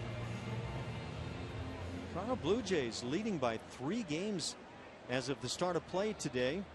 That in the American League East. The Yankees 3 back. Baltimore at 3.5. Tampa Bay and Boston having a rough start to their seasons. Baltimore's a team much like the Astros, getting great pitching and hitting at the same time, and that leads to a lot of wins.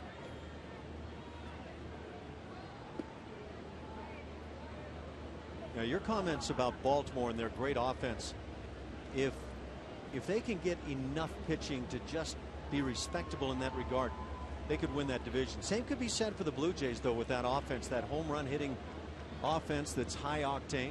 It's always been a health issue, it seems, with the Blue Jays starting rotation. Well, Jay Happ steps in. That's a big reason why they're starting to win some games. Is Morrow still playing? I mean, still throwing? Yeah, Brandon Morrow, I don't know if he's currently in that rotation. That's the best arm of the bunch. No, absolutely. Mark Burley's been really good. Yeah, he's been carrying the load here in May. Some of the pitchers that have been so good here in the month of May. Phil Hughes. He's a little more comfortable up there in Minnesota. And that spotlight of New York is no longer on Phil Hughes. But Jared Weaver at his velocity. Dominguez with the play. Second out in the inning. 7 in a row retired now by Jared Cozart. 5 ground balls in a row, too. A good job of keeping the ball down in the zone.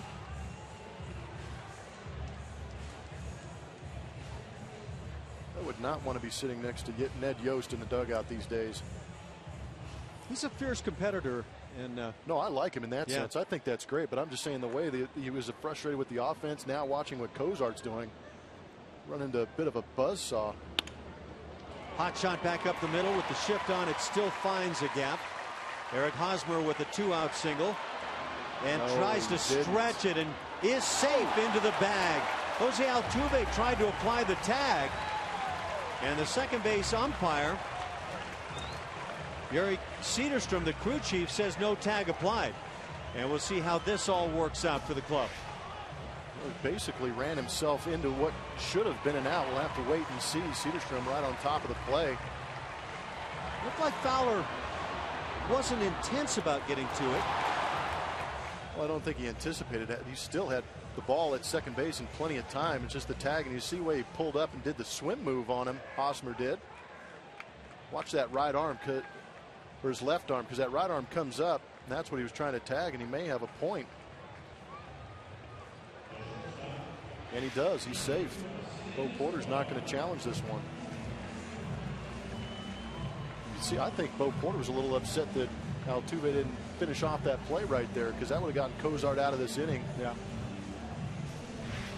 Yeah, there's nothing in terms of the review angles that would say call missed. The ball clearly beat him, but Hosmer does a pretty good job of with the swim move. The right arm comes up and sneaks that left one in there. See how the reach winds up happening on that tag? Well, and Altuve didn't keep that glove in front of the bag. He went to the runner instead of going in front of the bag and staying on that left hand that snuck in there. I'm a big fan of the snap down in front of the bag and then try to let the hand, foot, whatever it may be, come into the glove. A 2-out double for Hosmer. Alcides Escobar at the plate. 0-1 the count.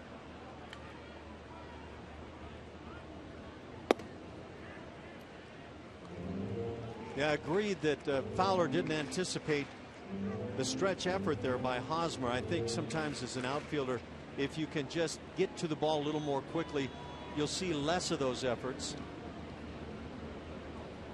In his defense, he finished it off pretty strong. He did. With a great throw to second base. Clearly beat the runner. You are exactly right. 1-2 the count.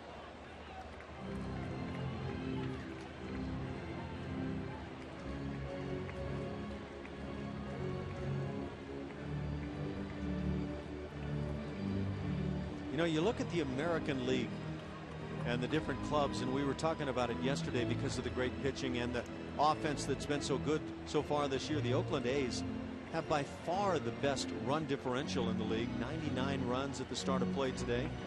The next best is the LA Angels. The Detroit Tigers, who I would anticipate being really good in that regard, just plus 20. Pitch is grounded fair inside the bag at third. This is going to score the first KC run. It'll be back-to-back doubles by Hosmer and Escobar, and it's a 5-1 Houston lead. So that turns out to be a big play at second base. Cozart missed his spot by a little bit, probably frustrated with himself. Probably tried to cut that one a little bit, and it flattened out over the middle part of the plate. And Escobar up to the task, turns on it. Dominguez playing well off the line, easy double. No need to panic, even though Bo Porter's going to come out and talk to Cozart. Kind of curious to see Bo Porter go out there. Double number 18 for Escobar. Or rather, excuse me, RBI number 18. For Escobar, his 13th two-bagger. And that double by Hosmer is his 18th. I really don't see, unless Porter, you know, we're not in the dugout. We don't see everything. We see a lot, but we don't see everything. But I don't know if there's a real purpose for Bo Porter going out there and pumping up a kid like Cozart in a 5-1 ball game. He's been pitching extremely well. Back-to-back doubles may concern you a little bit, but still just one run on the board, and he has a chance to get out of it with minimal damage. Sure, you saw that last start for Cozart, but Bo came out and afforded him the opportunity to stay on in the ball game. And Jared was hot. He was really intense about wanting to stay there and not be messed with. Ground ball is foul left side. Good for him. Yeah, that's a sign that a guy is no longer timid about being in the big leagues, but now feels like he belongs and you know, give me the chance that I feel like I've earned today.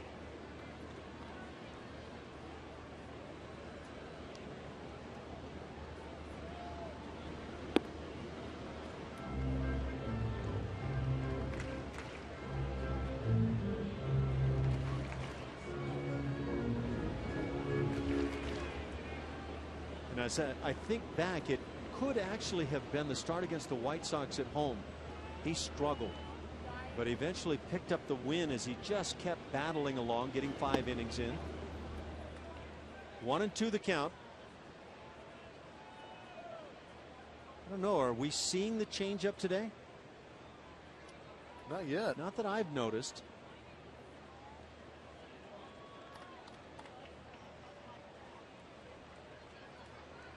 Pedro Ciriaco struck out, the only one picked up by Cozart so far.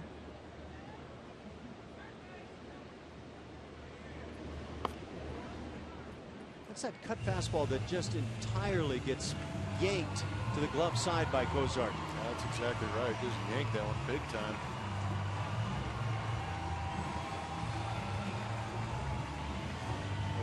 The pitch before that one, he beat Ciriaco pretty good on a cutter on the outside corner at 94. Got a late swing from Ciriaco, probably trying to beat him on that same one or trying to be a little bit more fine with it.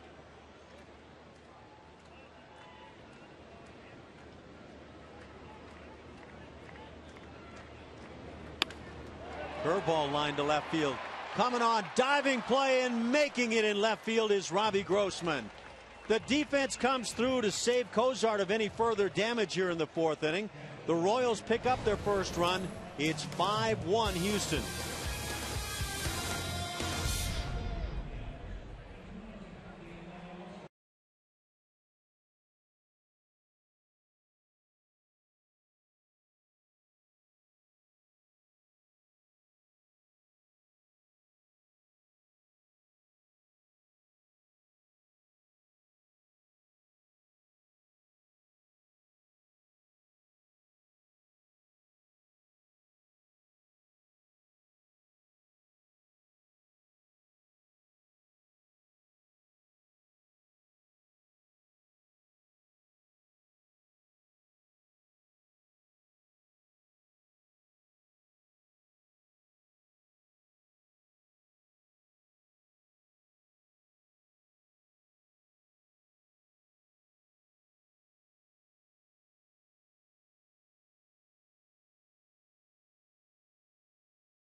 It's 5-1 Astros over the Royals. Astros, Dynamo, Rockets, and more. We have all your sports news covered. Check out Sportsnet Central every night at 6:10 and midnight on Comcast Sportsnet. How's the AC up there, guys? Nice with the Mike and Ike's keeping us comfy. They don't want those to melt. How about this play?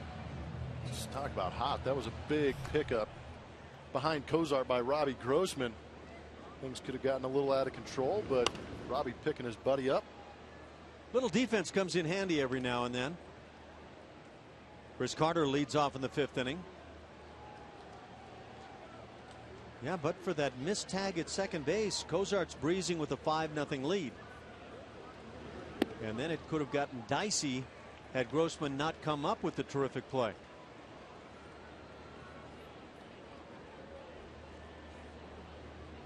Carter has walked and struck out, caught looking in the third inning. Chris hitting 191. Good eye. Carter's been watching Alex Presley man the DH role quite well in the past couple of days. Sure has. Only 6 hits in the last 2 days for Alex Presley. DH that first game here at Kauffman. Not bad when you throw a couple of 3-hit games together. That fastball has dropped off considerably for Duffy. That's crazy to look at. 94 consistently until this inning. I'm not sure. Are those changeups maybe or two-seamers? I wonder.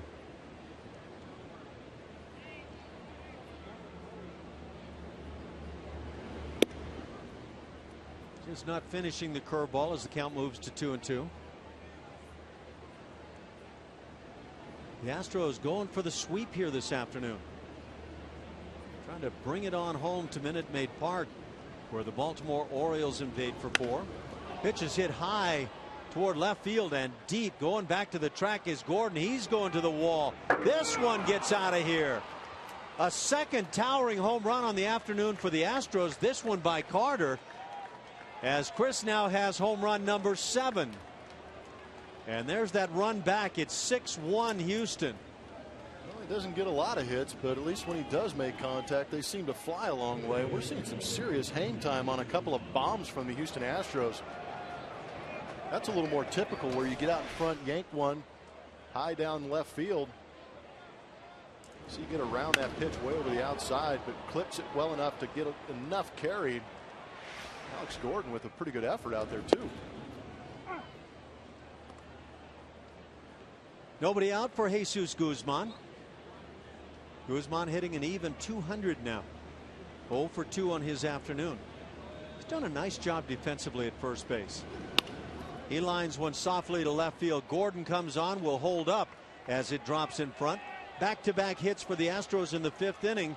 Guzman aboard for Robbie Grossman. Boo-Bird's coming out here, and Ned Yost is too.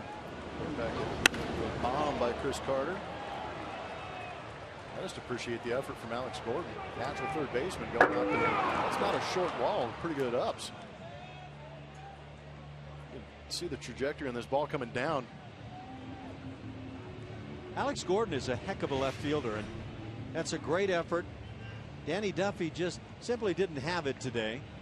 Ned Yost will point to the bullpen. He'll bring on a right-hander loosening. That is Kevin Herrera, I think. Kelvin Herrera.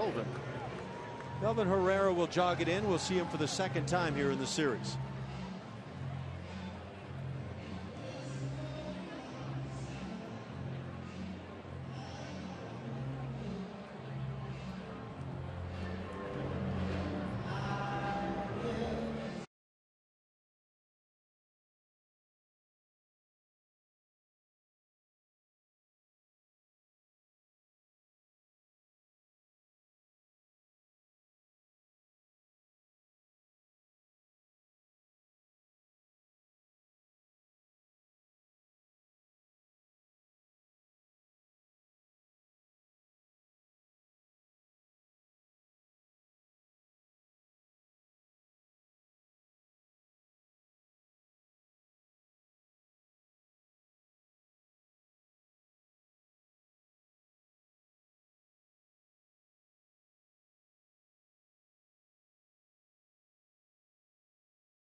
Above the Kansas City Royals by 5. Bring the whole family out every Sunday home game at Minute Maid Park this season for Family Sundays presented by Kroger. Make sure to take advantage of special family 4-packs of tickets for only $75 on select Sunday games. For tickets, call 1-877-9-ASTROS or visit astros.com. 6-1 Houston here. The Astros have the brooms in hand. They try to sweep the Royals in this 3-game series and try to win the road series. 10 games on the road. 3 in Anaheim, 4 in Seattle, 3 here in Kansas City. And the Astros with a chance to go 6-4 on this trip. A trip that didn't start all that well. Robbie Grossman at the plate, takes outside from right-hander Kelvin Herrera. Herrera pitched a scoreless inning in yesterday's game, allowing a couple of hits.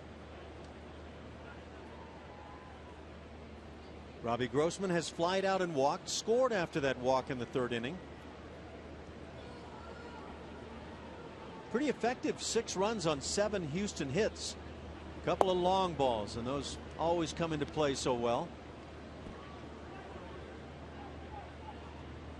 A 2-out, 2-run single by Dexter Fowler in the 2nd inning. A 2-out, run-producing double by Carlos Corporon in the 3rd inning. And now here in the 5th, still nobody out. 2-1 the count. Dexter Fowler grounded into a double play that thwarted a would-be rally in the 4th inning. They had the first 2 men aboard.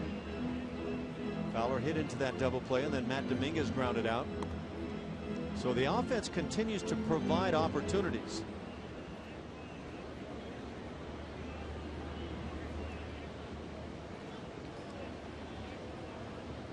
Robbie Grossman, you know, would love to just get hot, explode, and kind of make it a non-issue that his name's in the lineup every day. I say he wants to make that a constant, change that penciling into an ink pen. Well, you don't look, you just you're aware you're going to be in there every day, and everybody else is, and you just play good baseball. That's what Robbie wants now. Runner goes from first on a strikeout of Grossman. First out in the inning. Stolen base for Jesus Guzman.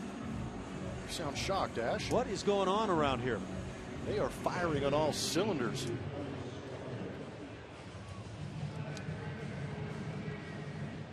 Well, that's a little different ploy, but when you're swinging the bats well, scoring runs, you can open it up. That's the second stolen base in 2 tries for Guzman this year.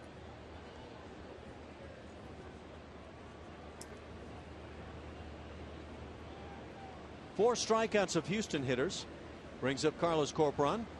He is singled and doubled, scoring a run, driving one in.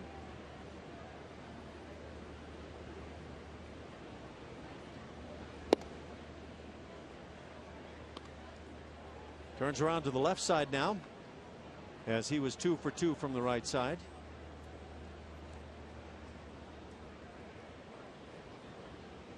So the Astros have had 2 home runs and now a stolen base on the afternoon. Well-rounded offense.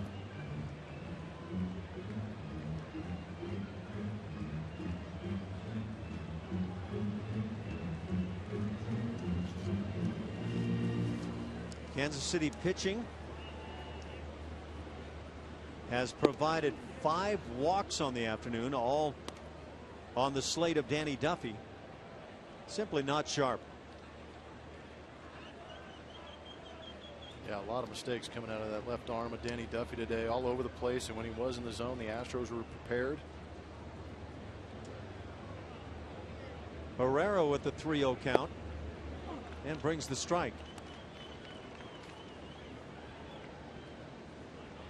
The Astros are 19-6 when they score 4 or more runs.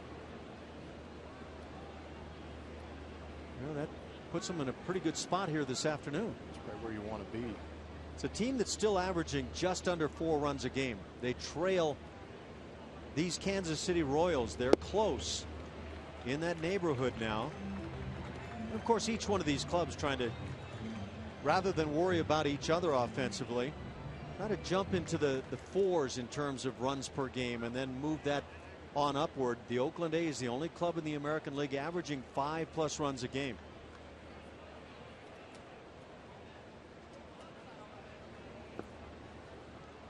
Corporon draws the walk. Number 6 issued to Houston hitters.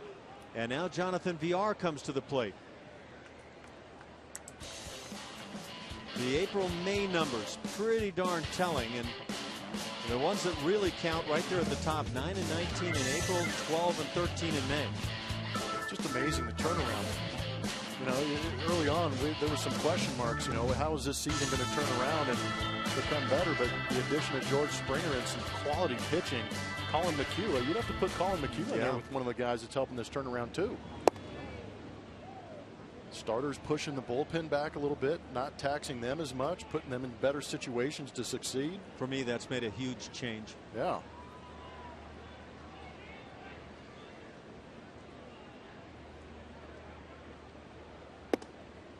Those early runs in ball games, they are really difference makers.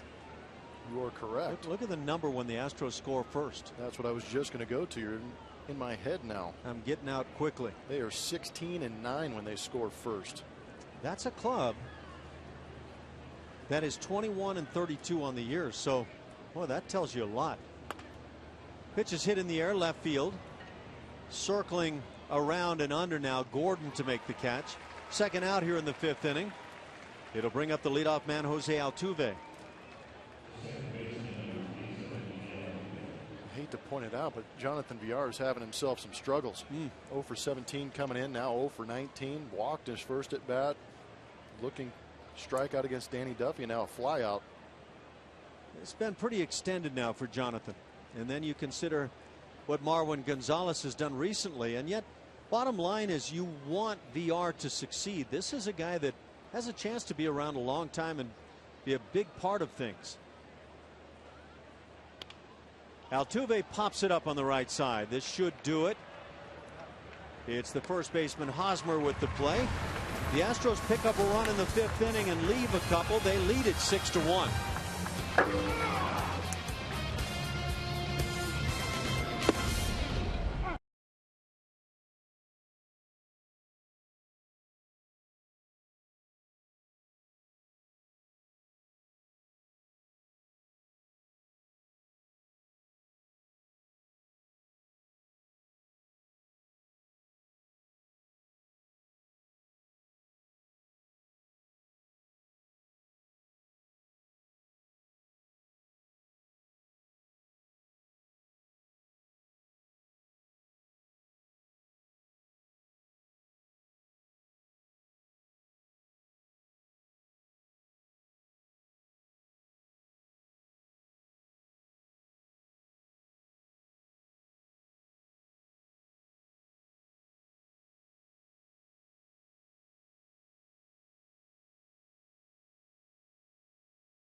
Brought to you by Steel Dealers.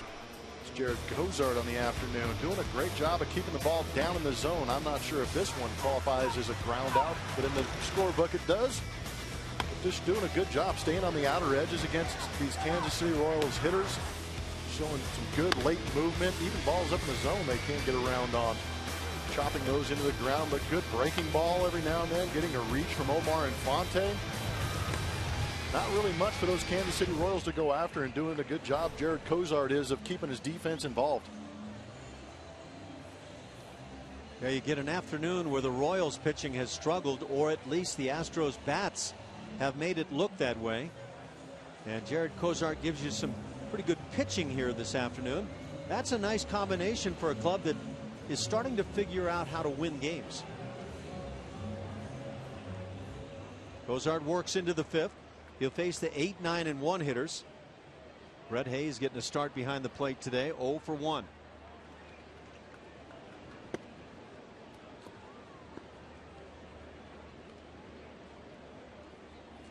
That only Kansas City run of the afternoon picked up after a 2-out double by Eric Hosmer, trying to stretch what looked like a single into a double.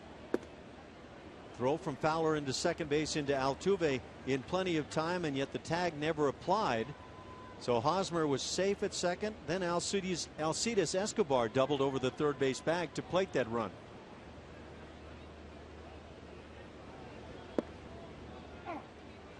Two and one the count. Nicely spotting the inside edge, Jared Cozart. Jared Cozart just turned 24. Still a baby, and big league stuff, but still trying to figure out how to pitch every 5th, or as it might be right now, every 6th day in the big leagues. Yeah, trying to find that consistency.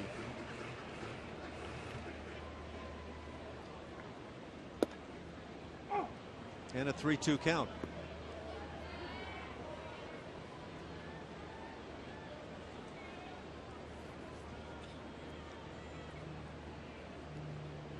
Fowler shading toward right center field. Big gap in left center. And pitch squibbed inside the bag and down the right field line. So Brett Hayes on the 3-2 comes up with a knock down the right field side. His first hit now in 28 at bats. Brett Hayes was hitless coming into this at bat, and he hits it right off the end of the bat. Look at how he looks up in the sky. He thought he popped it up. He didn't even get to enjoy that first hit of the season. He was looking for it. High fly ball. No, wait. Base hit to right. Where is it? Oh, there it is. That's your first major league hit forever. That will be the footage that he'll be able to remember for the first knock. You know, that was kind of special. It was awesome. Gerard Dyson, the 9-hitter, stands in.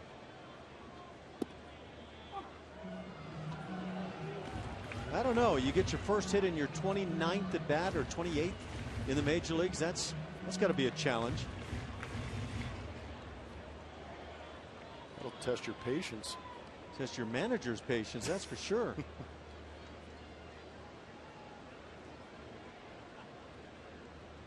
Hit number 4 for the Royals.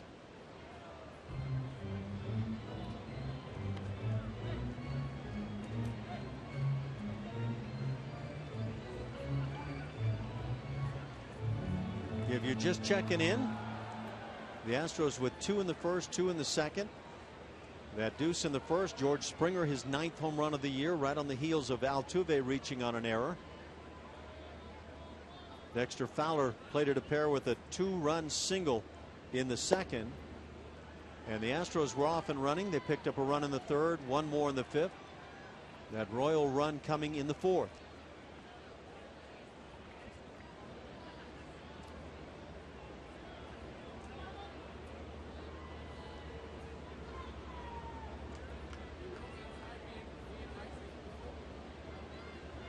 Wouldn't say it's come overly easy for Jared Cozart this afternoon. Ground ball hit to second. Do they have time to get 2? There's 1, and the second one throw gets on by, and it'll be an E6 on the toss. That was a tough play for VR. The runner right on him, so they'll get the force out at second, and then a fielder's choice enables the 9-hitter Dyson to reach. He'll move to second on the E6. Talked about that internal clock as an infielder, and I think this is where the clock should have told you maybe to hold on to this ball, knowing how well Gerard Dyson moves down that line. Ball not hit incredibly hard to Altuve, who does a good job of getting the lead runner in Brett Hayes, but maybe a little too much effort from VR trying to get that double play. Nice backhanded flip by Altuve to start things. He was actually a big fan of that flip as a second baseman. Yeah. I feel like I could do that from about 40-50 feet away and firm too. That's a great feed. That is a great feed. But like you said, you could see it in that replay. That was pretty good. VR kind of trying to elevate and throw at the same time. It's not that easy. Oh my goodness, what in the world? Is he okay? Jared Cozart misses on that inside, that glove side for him. Man, you have that kind of late movement at 94 miles an hour. You're going to see some crazy swings, but that was insane. Let's take a look at this swing. You crank it up early and wow. What's the thought when you're belly down right there? Glad I'm not dead. That's a swing you don't see every day in the big leagues.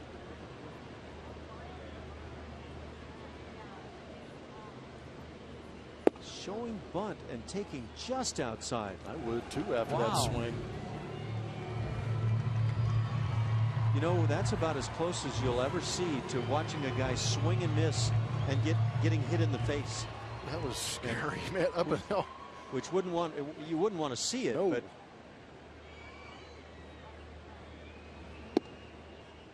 2-1 the count. I wonder if it messed with Cozart a little bit. 2 fastballs away off the plate. You wonder if he's a little worried about getting back in the kitchen of. That was a little more than the kitchen. That was in the pantry of Aoki. Back shelf. Good grief. That was with the stuff that's been there a long time. You need to throw out. Strike on the outside corner this time. It's 3-2. Looked like that same pitch that was called a ball earlier in the count. I don't know, when you're one of those leg lifters and kind of cranking early and the body has a lot of movement, that cutter probably can wear you out in.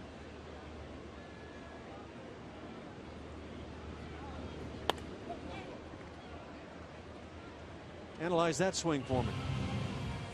I don't know, does it qualify? He didn't really finish it. So you can't even call it a swing? It's a swip. Waiting for the ing.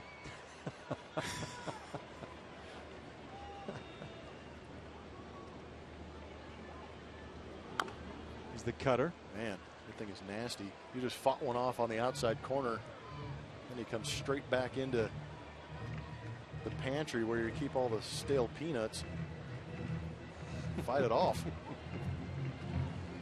You know, when Cozart's throwing this little cutter for a strike like he did that first outing last year in St. Petersburg, Florida, that was off the charts. It just makes it near impossible for the hitters. Runner goes from second, ball 4, and the throw down to third, not in time. It's a stolen base for Dyson. We mentioned these Royals love to run. They've done so better than any other club in the American League this year. So runners at the corners now with one out. See some of the brightest upcoming stars in baseball as the Corpus Christi Hooks take on the San Antonio Missions at Minute Maid Park Tuesday, June 10th. Get your tickets today by calling 1-877-9-ASTROS or Astros.com. Stolen base for Jarrod Dyson. His 8th on the year. He's been caught 3 times. And now Aoki aboard at first base. Omar Infante stands in. The Astros will play for 2 in the infield.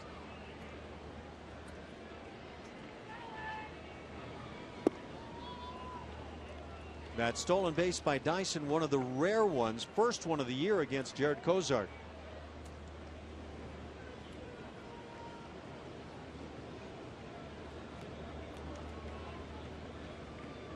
And the second walk issued today by Cozart.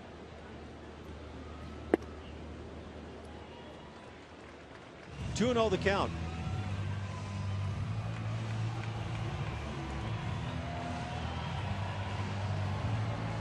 Royals have a right-hander throwing in their pen in left field.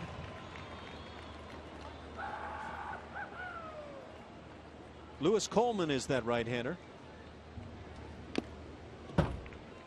Infante on the 2-0 offering and fouling it back.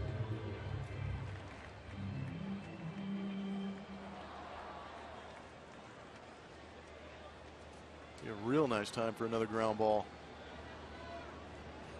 Omar runs well, but not that well. Today's game closes out the first third of the season for the Astros. It's game 54. There's a little excitement in your voice. Oh. You detected that. Yeah, I did. Yeah, that fastball got away. 3-1 the count. It did. There was a couple in this inning. One for a ball, one for a swinging strike. As the club embarks on that second third of the season, back home 4 with Baltimore, 3 with the Angels. Out on a brief trip to follow. Jeff Blum will get involved. 3 in Minnesota, 2 in Arizona. Diamondbacks will then follow right into Houston for a pair. Here's a fly ball to left field. Plenty of depth to pick up a run. Grossman back to make the play. Out number 2 tagging on both ends here, as both will make it. It's now 6-2 on the sac fly, and Aoki into scoring position at second.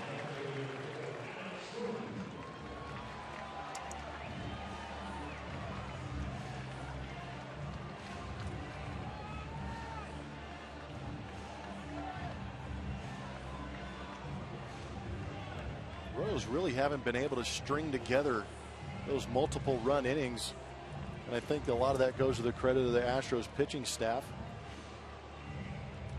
Not allowing the opposing team to put up those squiggly numbers that tend to frustrate you. Keep those big innings down. That's how you win ball games. Let me ask you, that fly ball to Grossman, obviously plenty deep enough to score the run. Is it plenty deep enough to easily move into second base for Aoki? Yeah. Yeah.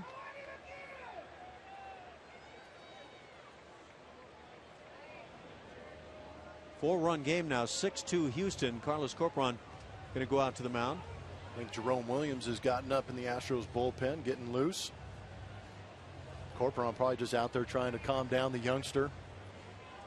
Tell him to relax. You got 2 outs. Get this next guy. We'll get out of this inning. Keep moving. 93 pitches on the afternoon. Only 53 of those 93 have been for strikes. And that's the reason I say it hasn't felt like just an easy glide for Jared. We've seen him have to, that debut was standing. We've had to see him grind through some starts when he's had the inability to throw consistent strikes. Alex Gordon at the plate, 1 for 2 on the day. You know what's crazy about Jared Cozart for me is it seems like he has better swing and miss stuff early in counts than he does with 2 strikes. And we've continued to ask, why does he not strike out more? If he was an 88 to 90 kind of guy, this would be exactly what you'd expect. But mid-90s, anything but. With cut. With cut, he has the little sinker now. This is a little looper into left field. Robbie Grossman makes another terrific play. Just before going down into the slide, Robbie Grossman making the catch. Second one today for Robbie that has kept at least a run off the board. 6-2 Houston.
Astros baseball is brought to you by AT&T UVerse TV.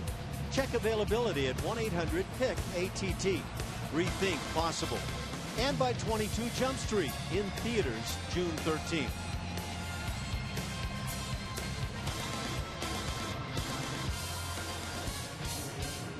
The Astros with the early 6-2 lead now as we move to the 6th inning. Kansas City will come on with their 3rd pitcher of the afternoon. Right-hander Lewis Coleman will work it to the middle to make that to the top of the order. George Springer will lead it off here in the 6th. George Springer jumped Lewis Coleman last outing he had for that home run deep into the fountains in left field here at Kauffman Stadium. Coleman didn't even take a glance as the ball came off the bat. Position players were looking. They were impressed. Oh. George Springer 1 for 1. He's walked twice following that 2-run homer in the 1st inning. Just a towering shot into left center field. Didn't get out by a whole lot, but they tend to count him no matter. 27 ribbies, 9 home runs. The guy who a few weeks ago was struggling to make contact.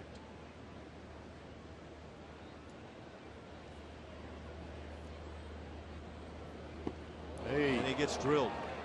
That drop down fastball runs right into the back of George Springer. Classy move by Springer, just taking the dose and going down to first base. Considering what he's done in this series, you're not too sure Coleman wants to hit the guy to lead him off.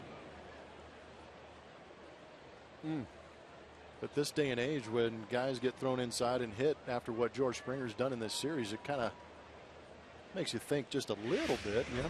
I'm not saying that Coleman did. Looked like a kidney punch, and that those aren't fun. It could linger a bit. So Springer aboard for Dexter Fowler. Just make him mad. Swing harder next time. This might have that cause and effect here. Dexter takes a strike. Fowler 1 for 3 on the day. That one a big one. A second inning, 2 out, 2-run single. Took a 2-0 game, made it 4-0.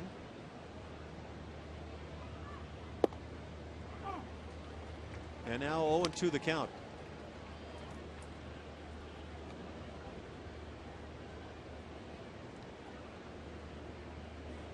.381 the on-base percentage for Dexter Fowler. Hitting .266.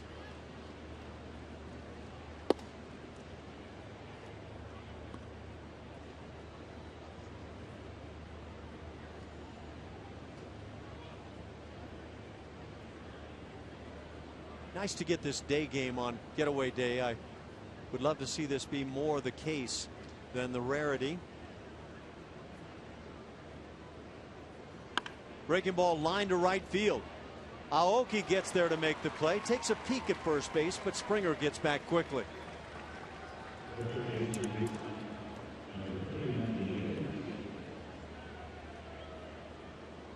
Fowler hits it well. He's 1 for 4 on the day. It brings up Matt Dominguez, who has an 0 for 3 going along.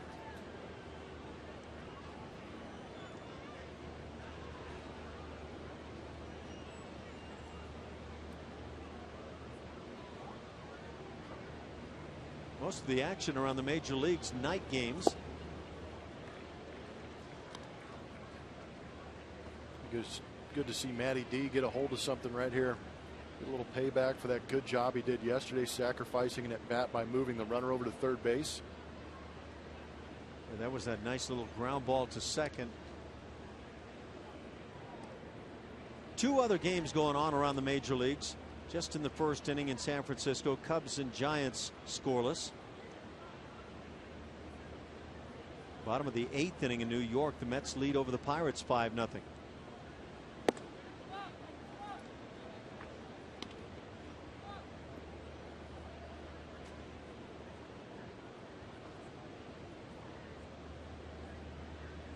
One and 1 the count on Matty D.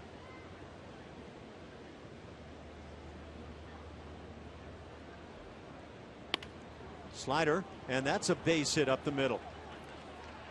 And coming around second base and taking a bit of a fall there, George Springer. He was flying around the bag, and I don't know what tripped him, but either he tripped or he just decided the fastest way to stop and get back to the bag is to go to my knees. Well, this is something I never had an issue with because I wasn't fast enough to create this issue, but I don't think the earth could hold him.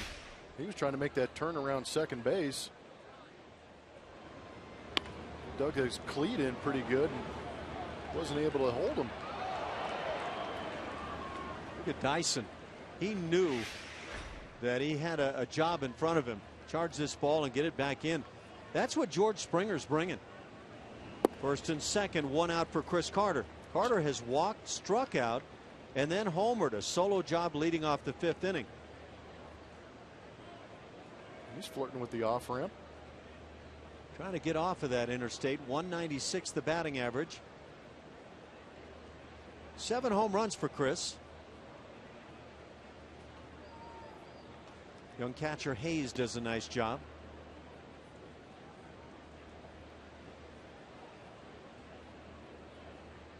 Hayes will long remembered today for his first major league hit, that hung out line shot to left field, or some version thereof. I would say he wouldn't be able to tell you. He didn't see it. Cannot verify a thing. Those are funny. I don't know if I ever had one quite to that extent where I was looking straight up in the air and the ball meanwhile was squibbing down the first base line.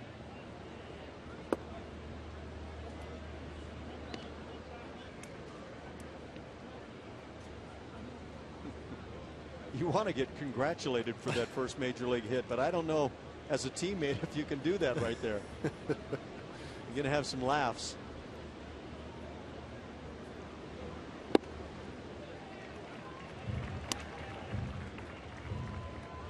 Actually, I have to check the stats. Not first major league hit for Hayes, first on the season though. So I apologize in that regard.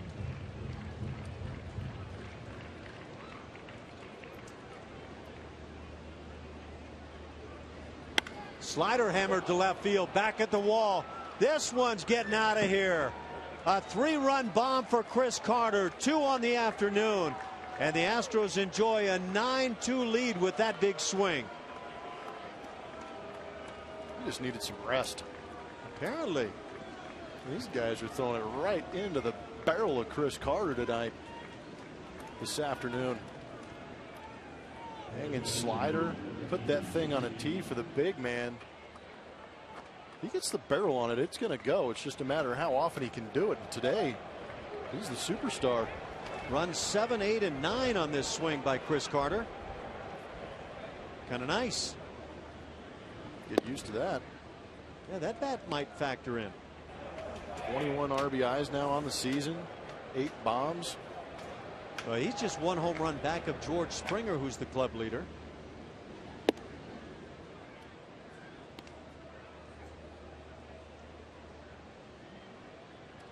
Regardless of what you might think in terms of Chris Carter, if he gets it hot and finds things, he could be one of those huge difference makers.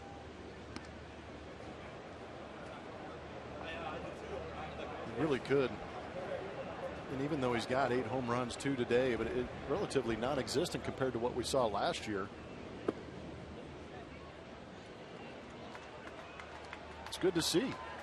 You don't want to see anybody struggling. Here's the 1-out walk to Guzman. He reaches for the second time today.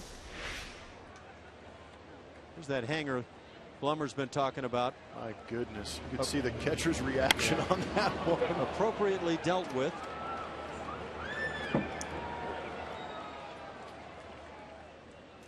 Yeah, cement mixers at about 85 miles an hour on the inner third to Chris Carter are highly unrecommended. They tend to fly to a major league hitter. Man. And now Hayes goes out to the mound. Coleman has been greeted rudely by Astros hitters here in the series. Ain't that the truth? Submariners are 3/4 arm throwers like Coleman. Usually try and keep the ball down with 2 seamers, sinking it a little bit, but had a flat fastball against Springer that he hit out the other day, and now a hanging slider that got annihilated. 2-0 the count on Robbie Grossman. Robbie 0 for 2 on the day, has drawn a walk and scored. That came in the 3rd inning. That was on the Corcoran 2-out double. And 3-0.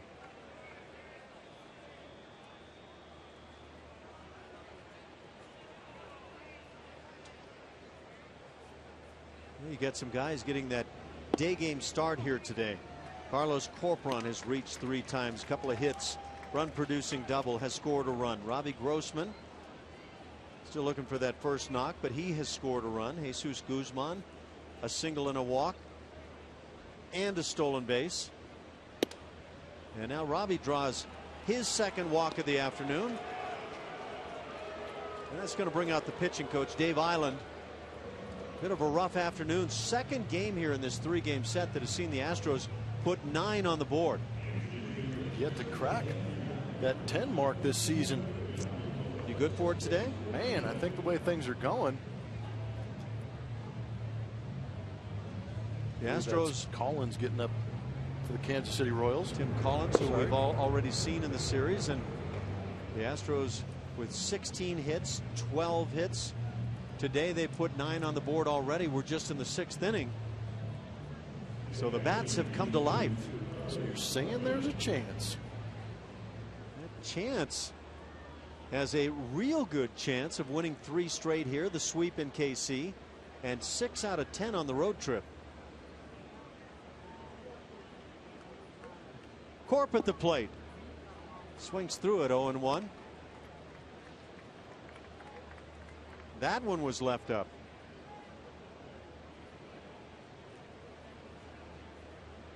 Carlos has seen that batting average take a nice jump on this afternoon from 151 to 182. 0-2 the count.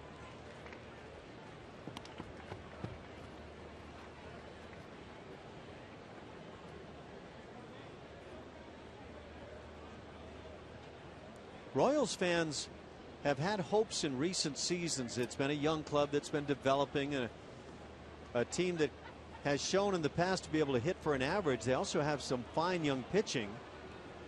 Pitch in the dirt somehow that did not hit Corporon's foot.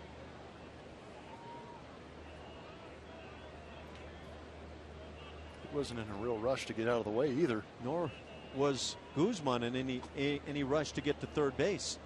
Guzman, the lead runner at second, just held on. Not too sure why he didn't go. And that kind of felt like a don't run and embarrass the other guy's moment. Popped up out in front of the plate toward the mound. It's now the third baseman Siriaco making the play. Right at the last moment, Escobar and Coleman were bailing. Nothing coming easy for the Kansas City Royals, is it? Certainly didn't right here. High sky, some clouds floating around, but that sun right behind home plate makes it tough for every infielder coming in. Escobar wanted no part of that. And if that ball drops, oh my, that's all you need when you're trailing 9-2. Insult to injury. Pour a little salt in there.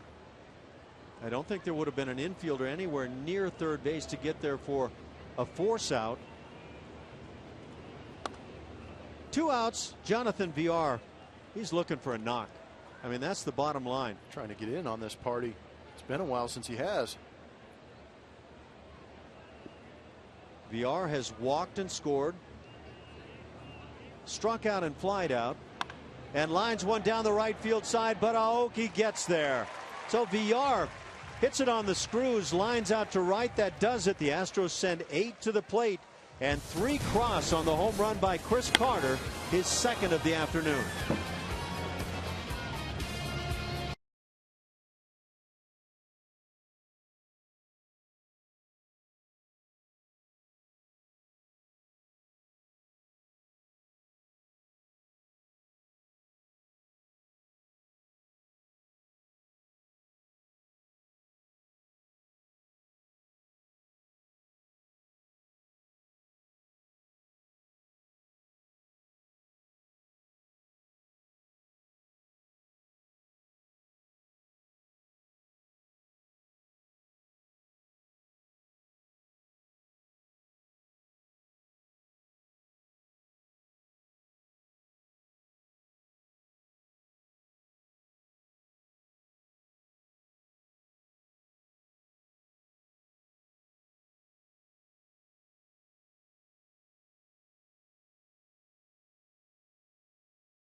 Bottom 6 here in Kansas City. It's 9-2 with the Astros on top. And make sure you log on to csnhouston.com and help us decide the player of the game. You've got some options today. Your vote counts, and the winner will be revealed during Astros post-game live. Also check out the stats there.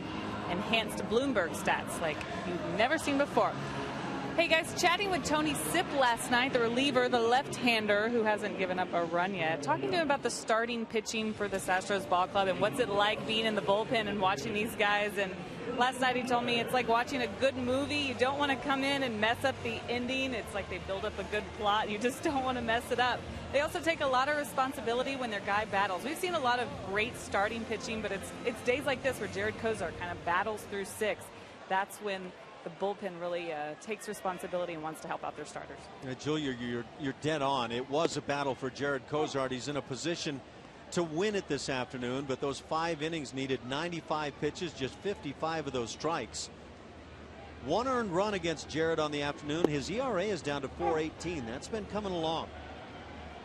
Jerome Williams picks it up and has an 0-2 count against the 4-hitter Billy Butler, who is 0 for 2 on his afternoon. Little jam shot ground ball to third. Matt Dominguez with the play and the first out.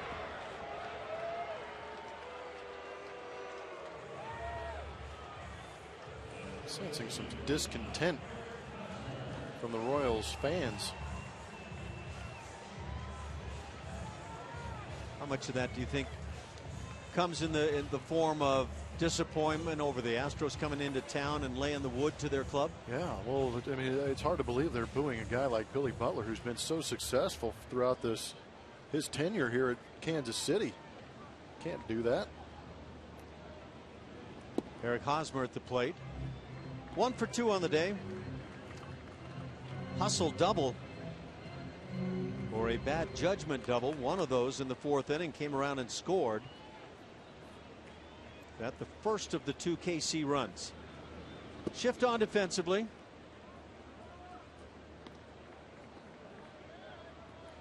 Interesting shift this time, rather than what we talked about yesterday with Altuve leaving the straight up second base position wide open and playing more toward that right field line. Altuve now pushed more straight up. He'll go back and drop it.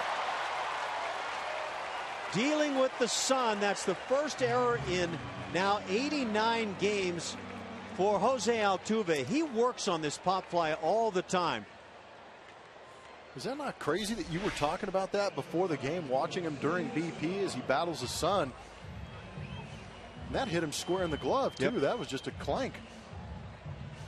No doubt the sun came into play, but you're right. I mean, that's amazing that you talk about it, and then something like this happens after we watched him do such a great job all year long, and then watched him at BP where he actually works on that play.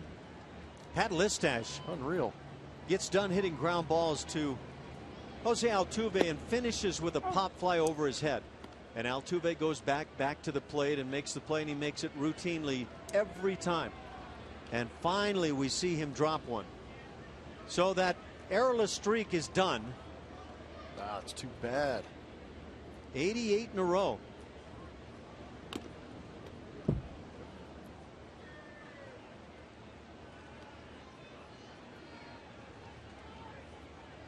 Right when you least expect it.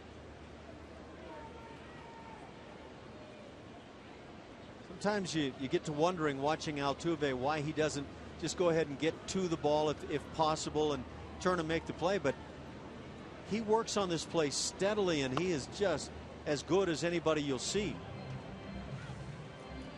0-2 the count. Alcides Escobar at the plate has walked and doubled.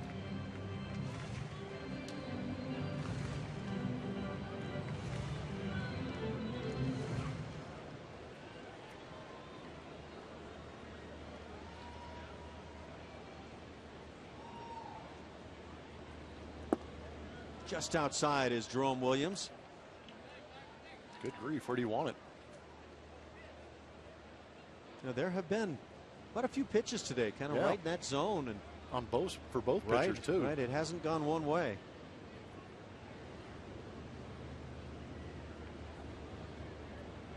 Jose Cisnero had successful Tommy John surgery this morning. Where was that done? In Houston? In an operating room. Ground ball to short.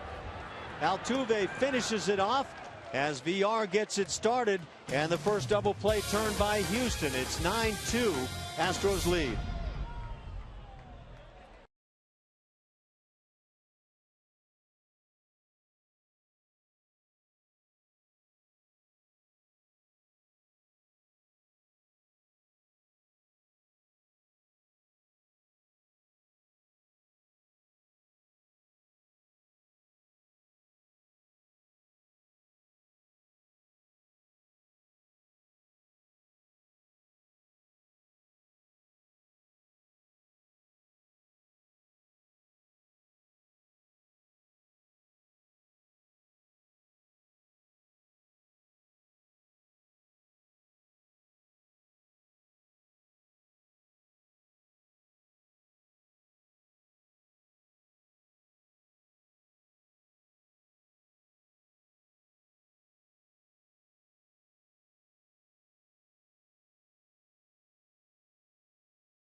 And time to reap the benefits of a home field advantage presented by Coldwell Bankers.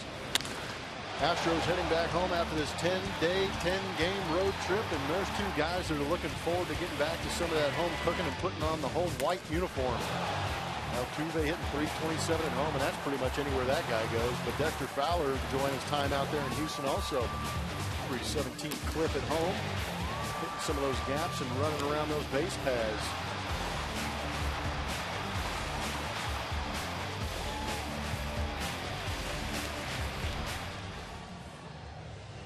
Kansas City Royals go to the bullpen once again. They'll come on with their fourth pitcher of the afternoon, left-hander Tim Collins. Second time he has worked here in the series. I think Ned Yost is going to go for a Tom Collins after this. Yeah, that could be the case. Now, this hasn't been a fun series for Kansas City Royals and their fans. Jose Altuve leads it off. No longer toting that errorless streak along. Sometimes that can be a bit of a break. Relax a little bit and kick some more now. Yeah, maybe I'm so. kidding. Why not? You ever find yourself with any kind of errorless streak and then you start approaching balls a little bit differently? Nope. Nope, not at all. Yeah. I mean, I'm not sure how other infielders felt, but I know that I wanted the ball. I mean, I got in some funks, but I don't think there was ever a time that I said, "Oh gosh, please don't hit the ball to me." Well, maybe if Gary Sheffield was up and a soft throwing lefty. Yeah, that's never good. Yeah, then it turns into self-defense instead of actual defense. Guy's throwing the little soft sliders down and in. Oh boy. And he is just ready to buggy whip something at me at about 3,000 miles an hour. That was one of those impressive hitters. He hit a ball in Yankee Stadium out of the stadium foul over the third base dugout. Up and out. It was incredible. Ball four. Altuve draws the leadoff walk as Collins comes on. That'll bring up George Springer, who's had a rather unusual perfect day to this point. He's homered a two-run job, quickly giving the Astros a 2-0 lead. He's walked twice and been hit by a pitch. Out of Yankee Stadium. I'm trying to picture that. Old Yankee Stadium. He yanked a fastball up and in and hit it over the lights in Yankee Stadium, and it never came down because it exited the stadium over that third deck.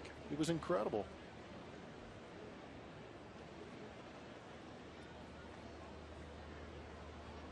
He could get the bat whipping, no doubt about it. The Astros with 9 hits to go with their 9 runs. A ball and a strike on Springer. Dave Kingman hit one out of Montreal, and I'm sure because you played up there, you were aware of that shot. The reason they drew the line on the underside of the roof up there. 2-1 the count. Yeah, that line in Montreal you're talking about around the rim of the top of the stadium. You stand on the field, you look up, and you're like, why in the world? Yeah, it looks silly actually. you couldn't. It was an oval shape, and so to draw that line on the oval was it just didn't look right. Here's a swing and a miss by Springer. It's 2-2, but it was because of Dave Kingman hitting one up right down that left field line. And you can look at foul pole all you want, but then when you look at the oval as it goes out, what was it? Yeah. It was incredible. Little chopper third base side is foul. We'll do it again at 2-2. That home run by George Springer in the first inning, his 9th of the year. 2 ribbies give him 27. Those figures lead the club. And you get the impression he's not going to look back. Really don't.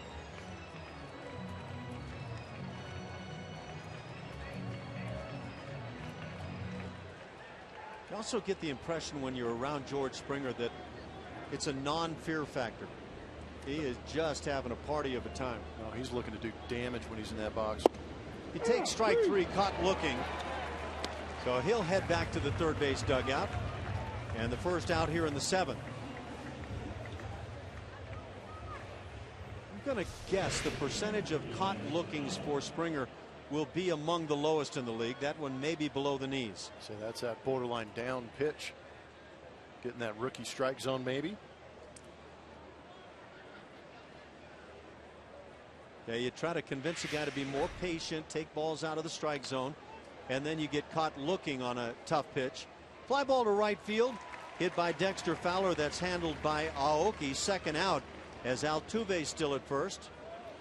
Great guests, hot topics, and no holds barred debate. Kevin Eschenfelder serves it up every single night on Sports Talk Live every weeknight at 5 p.m. only on Comcast Sportsnet. Today's guests are Jeff Rosenberg from TriStar and MLB Network's Greg Amsinger.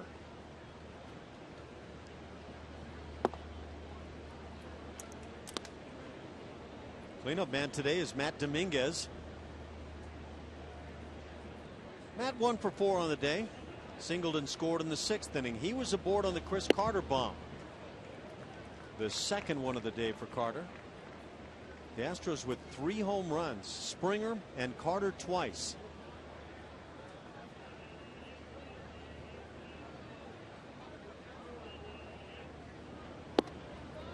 Well placed outside edge.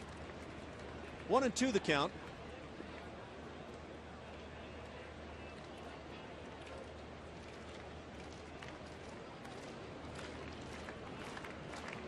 Very short lead by Altuve. Pitch line down the left field line. That'll drop foul.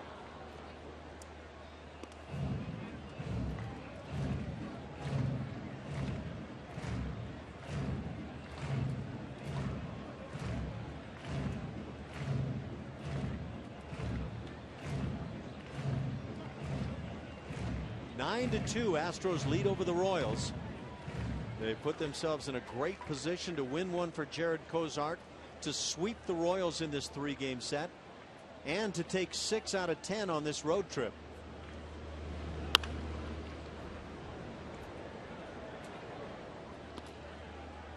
Got plenty of time on these foul balls to look at the scoreboard, and they've got a good one here in Kansas City. But look at the Astros line: 9 hits, 9 runs, 9 left on base.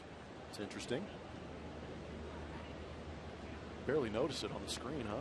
You know what? If you start scoring 9 runs a game, you wouldn't care if there were 18 left on base. Good grief. Yeah, but you missed out on the chance to score 27 runs. So did the 27 Yankees. Not too often. It's a great scoreboard. It's a beautiful ballpark. Now you can go around from place to place, and you and I have talked about it, about favorite yards, and I know we both like some of the Southern California ballparks. This one's right with them. It's actually been a pretty good road trip for ballparks. Anaheim, Seattle, now here in Kansas City. With Altuve on the move on the 3-2, Dominguez draws the walk. Second one in the inning issued by Collins. And now Chris Carter comes up with a pair aboard. Get another one.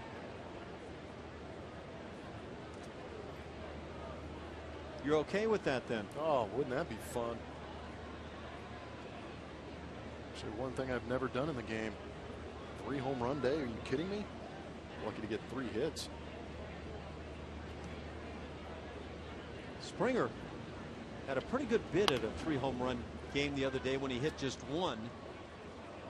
In fact, with the 2 balls he hit to the base of the wall for doubles, you could have counted those in a lot of yards. And then that swing he took as he singled to left field on a curveball. Oh my goodness, that ball may not have come down by now if he'd have gotten under.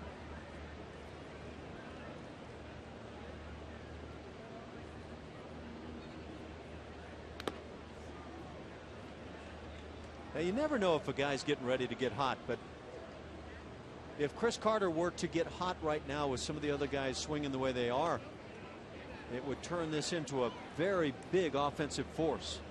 Some of the on-base percentages of those guys in front of him will really increase his RBI totals if he gets hot. No doubt. You know, Altuve plays key for George Springer in terms of RBI.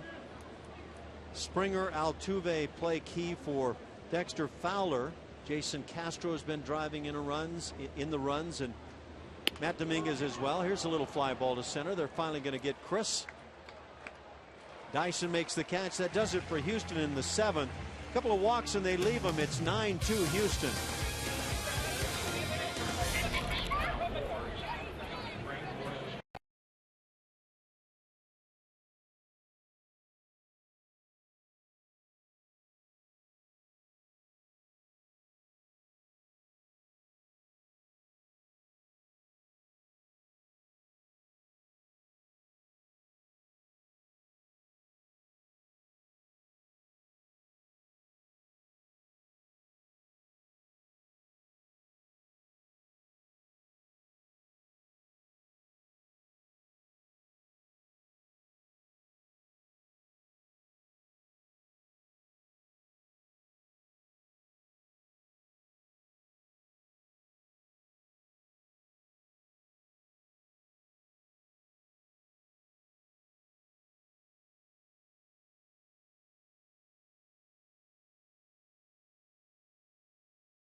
Astros leading the Royals. We head to the bottom of the 7th. Hey, every Thursday home game at Minute Maid Park this season is Dollar Dog Thursday, and the next Dollar Dog Thursday is this Thursday against the Baltimore Orioles. For tickets, call 1-877-9-ASTROS or visit astros.com. Thanks, Julia. What you got going on down in the seats today? I'm just sweating it up down here with the fans. A lot of sun and fun. No, it's warm. Have you had anything dining-wise here at the ballpark that has stuck out for you? Have I done what, dining? Yeah. Well, outside of the ballpark, I did some barbecue. Oh, yeah. Well, we did with that. You. Yeah, that's right. That was good. We hit the best barbecue a gas station can have, I think. Exactly. Oklahoma Joe's. It was very good. Yeah, that was intriguing. You have to. I would say about, I don't know, 50, 75 people in line in front of us when we got there. It's all worked out, though. The Astros having a lot of fun here in Kansas City. We go to the bottom of the 7th inning. 7-8-9 coming up for the Royals. 9-2 Houston. Jerome Williams trying to protect what Jared Cozart started today.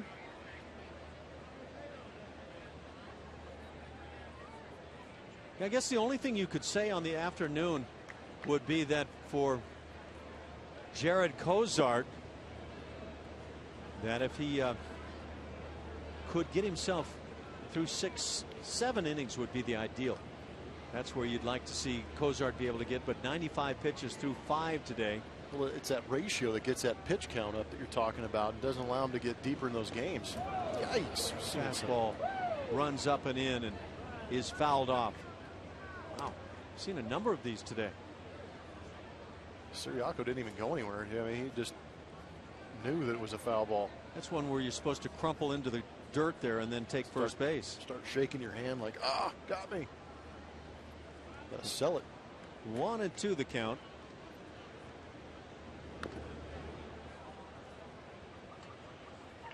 Siriaco 0 for 2 on the day. Yeah, we're complaining about Jared Cozart only going 5, giving up 2. Let's go. You know, and that's the way things go when you're winning as a club. You can start saying, well, you know, the only way things could get better is if. Yeah, if you had to pick on something, that might be it, you know. We've kind of gotten to that things could only get better if moment now with the club. But Jared has been working on so many different things that, you know, maybe that's contributing to some of the control issues. Yeah. But once he hones those things down, it should be pretty good. I didn't see the alleged one-seam sinker today. I don't know how to look for that. You know, I mean, because you can pick up a 4-seam rotation. You can see a 2-seamer coming in. You know what a slider looks like. And I've never heard of the one-seamer. Yeah, what it really is the no-seamer. He's not grabbing a seam. Okay. But You know, you hear different terminology all the time. So he's grabbing only leather, and we saw probably the majority of him using that in the start against the White Sox a couple of starts back. Fly ball to left, easy for Grossman, out number 1. So maybe a bit in the Seattle start. Is that a good contact point, Ash? I've seen better.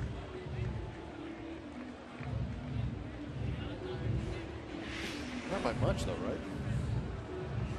Well, you split hairs when you start talking about the best of the best. If that goes for a hit, then you're like, hey, that's perfectly fine. Well, that's what Altuve does all the time.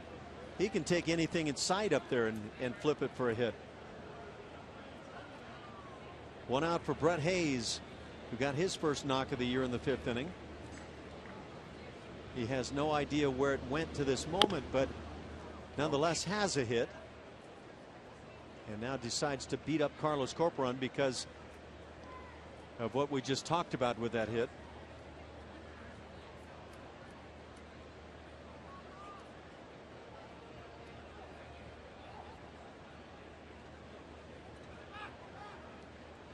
And Brett Hayes is one of those guys who's battled around for a long time. 30 years of age.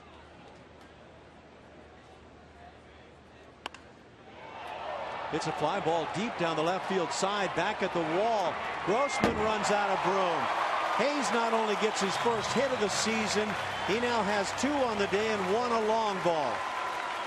How about that? He is now 2 for 29, has his first home run,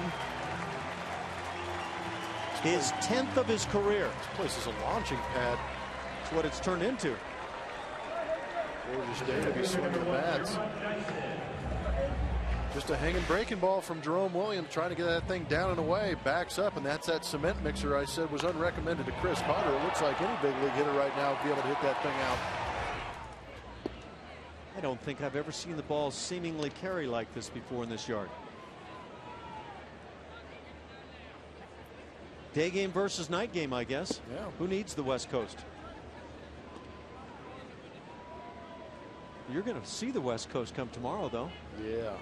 I think you need the West Coast. Can never get enough.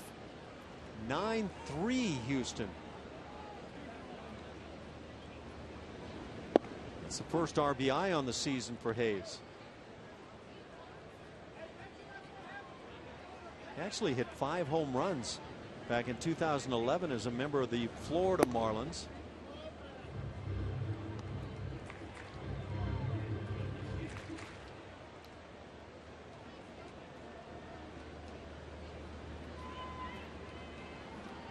Williams to the plate. And a 3-2 now. 9-hitter Gerard Dyson.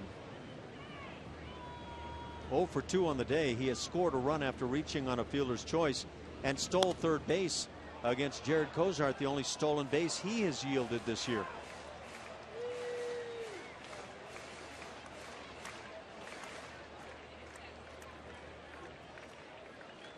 Not exactly a game that flies along. And now ball 4.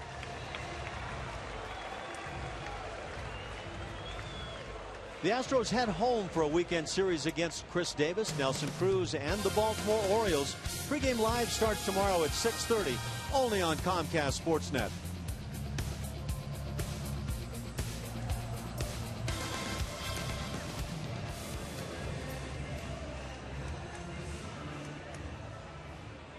One out, a man aboard.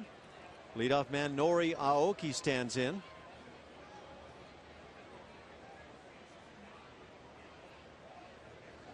Four home runs on this Wednesday day game. All started by George Springer, his 9th on the year. Chris Carter with a pair.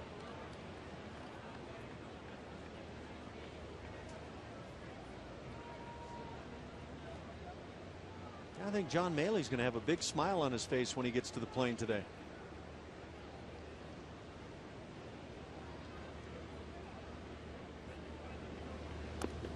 And again showing bunt. Oh, Come on now. I'd like to watch his batting practice a little more closely. See, you realize there's a 6-run lead right now in the 8th inning? I'm keenly aware. You're just going to give up and square around and bunt? I don't think Jerome Williams appreciated that very much. Sorry, I didn't mean to cut you off, Ash. You just kind of caught me off guard. No, I'm good with it. It's not what you anticipate from a major league hitter. There's no shift on. No. Third baseman is playing a little bit deeper, but I think he's playing to the scoreboard instead of the hitter. Somebody was indicating that they thought Ned Yost puts the bunt sign on for Aoki. Really? Runner goes from first, ground ball to first, right to Guzman. He'll step on the bag, his only play. Second out in the inning, safely into second is Dyson. Yep. Again, I'll preface it with somebody indicated that, and I don't know if that's accurate or not. Ned Yost doesn't impress me as the guy that would give a 2-strike bunt. Doesn't seem like it. A former catcher, tough guy. 2 outs for Omar Infante.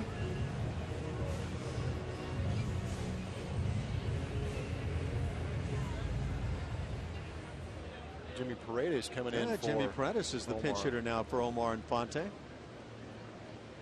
So Ned Yost goes to his bench. Jimmy Paredes has just 2 hits and 8 at-bats since joining the Royals.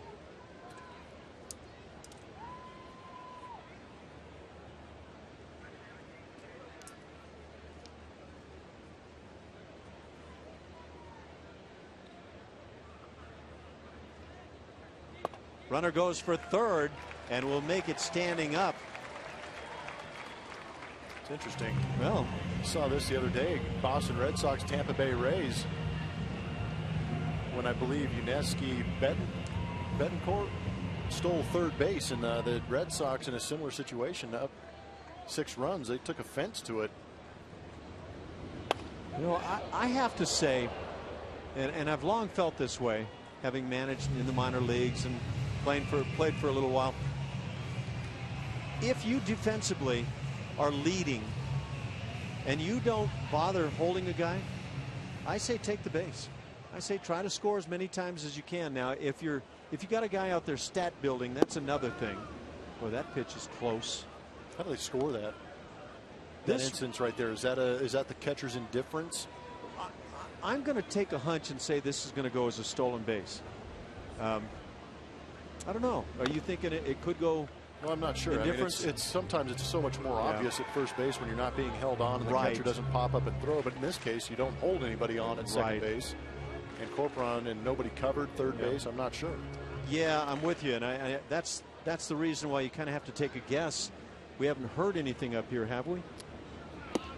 Just looking on some of the apps that we have that gave it to him. Well, what we can give you right now is a strikeout of Paredes to end the inning as the Royals put one more on the board.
in the game for your chance to win awesome Astros prizes. From autographed baseballs to game day tickets and more. Just tweet at CSN Houston, hashtag CSN Baseball Sweeps, and you could win Houston Astros prizes now through May 31st from CSN.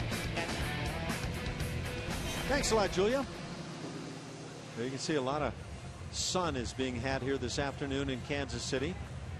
Royals turn to their bullpen once again. They'll bring on their 5th pitcher, George Brett, as this bronze statue out in right center field. And I guess you remember George Brett as much as you can, one of the game's great hitters.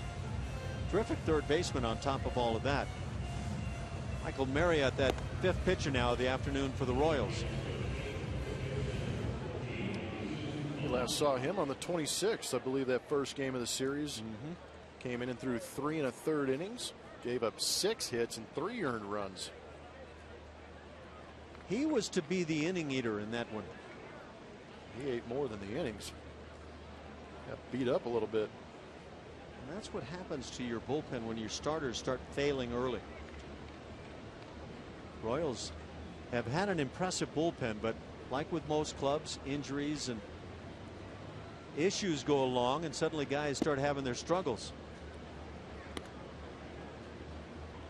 Duffy, Herrera, Coleman, Collins, and now Marriott for the Royals. Everybody for the Astros has reached base this afternoon. That's a good sign offensively. Yeah. VR doesn't have a hit. Grossman doesn't have a hit. Those are the only 2. But they've got 2 walks for Grossman, 1 walk for VR.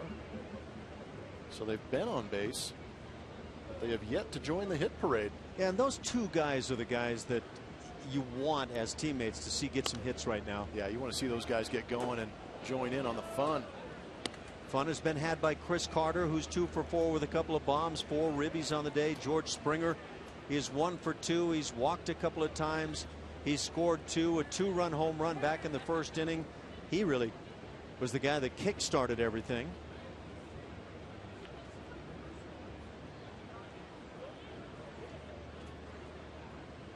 Guzman with a 1-2 count.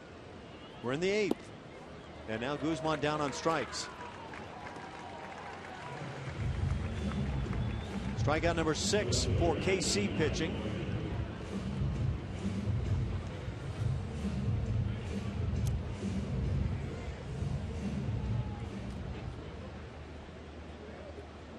They'll bring up Robbie Grossman.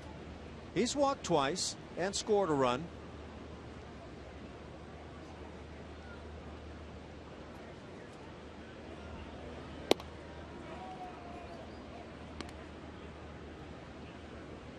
Last year, late in the season, had himself together, much more aggressive than we saw early on. And yet this year, it was that passive Robbie Grossman once again coming out of spring training. Hasn't been doing it with a stick today, but definitely helping out Jared Cozart on low line drive coming in, saving the day for that 3rd out with a couple runners on. And this one right here, showing the speed off a little bit, catching this one and going into the courtesy TV slide for us. These weren't just catches that were impressive. These were catches that in each case saved a run, and no telling if anything else follows in an inning, but important plays on the afternoon.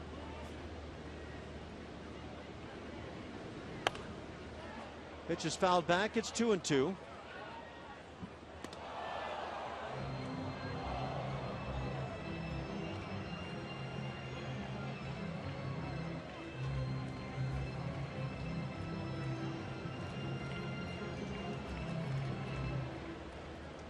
Grossman with a 136 batting average. Of course, that includes what went on early on in the season before getting sent back to AAA, where he hit right near the 300 mark.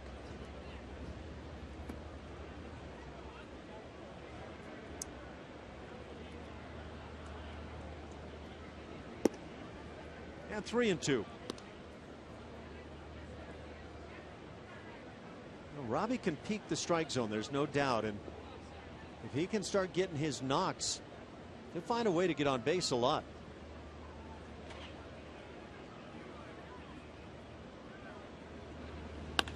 Here's a line drive right center field, hit number 10 for the club, and maybe more importantly right now, number 1 for Robbie Grossman.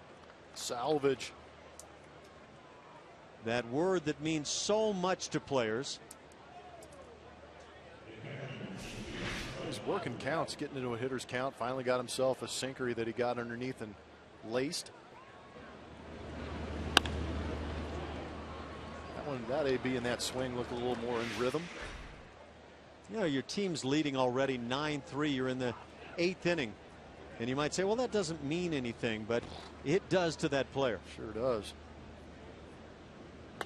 Carlos Corporon hits a ground ball through the right side. Seeing eye base hit. And for Corp, his 3rd hit of the day, and think he doesn't need it. That could push him very near the 200 mark. Up to 193. Chris Carter with his 2 bombs is right at 200. Now this guy at the plate, VR, needs to sneak in on the action and get himself a knock and get off the schneid. So the Astros on that 11 hit mark here. That's a figure they've turned in, I believe, 11, 12 times this year, something like that. Pretty impressive. 3 double-digit hit games here in Kansas City. How do we help this guy out? 0 for his last 20. It's been 10 days since Jonathan VR has had a base hit. Get a base hit, RBI, push over that 9-run marker that's been the lid for the Houston Astros. Maybe just a little overly aggressive, opening up the front side and waving through it. VR had 2 hits in 2 at-bats against the White Sox on the last homestand and has gone hitless on this road trip. I don't care how good the airline meals are, that's not a good time.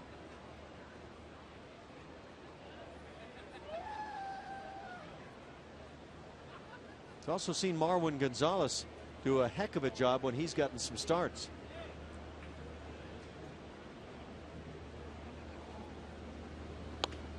Pitch has popped up. Left side. Siriaco with the play. And the second out here in the inning. And back to the top for Jose Altuve.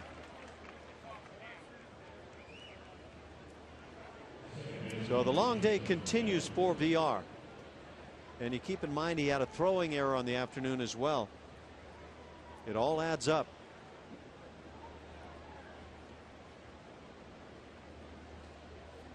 Altuve has reached 3 times, once on an error, 1 infield single, and a walk. Altuve with an 8-game hitting streak. And takes a strike.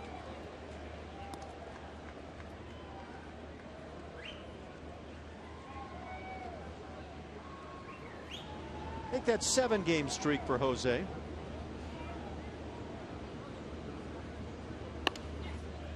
Hits it in the air down the right field side. Coming to the line and into foul territory to make the play is Aoki. That does it for Houston in the 8th inning. A couple of hits and they leave him. It's 9-3.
Astros on top as we head to the bottom of the 8th. And just like we promised earlier, it's time to show you our AT&T fan photo. Let's see who it is. Santa! Yes! He's with Everyday J. Jerome Williams there. Nicely done. Thanks for tweeting us, Santa.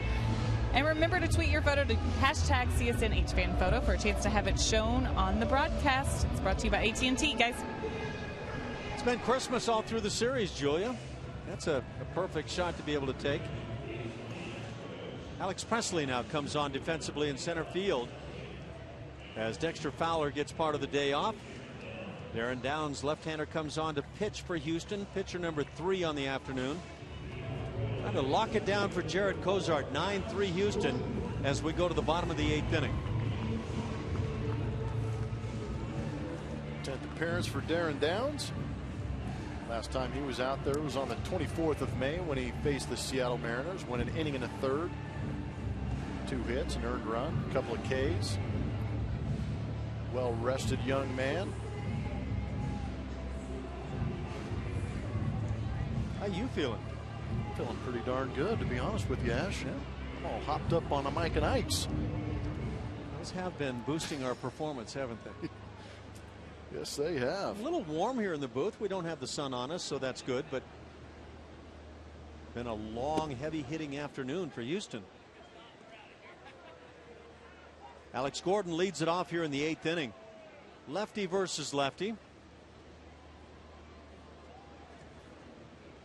Gordon's been good late in ball games. 7th inning on, a .292 hitter.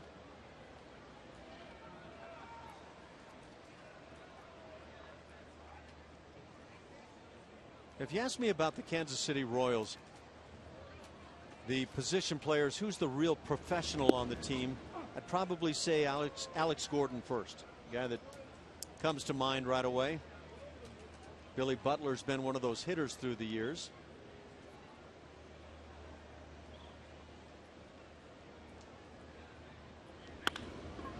Ball hit on the ground, first base side, and now the toss to Downs. So Guzman to Downs for out number 1. Here's a look at the pitch by pitch brought to you by Steel Dealers. He's been on this road trip for the Houston Astros.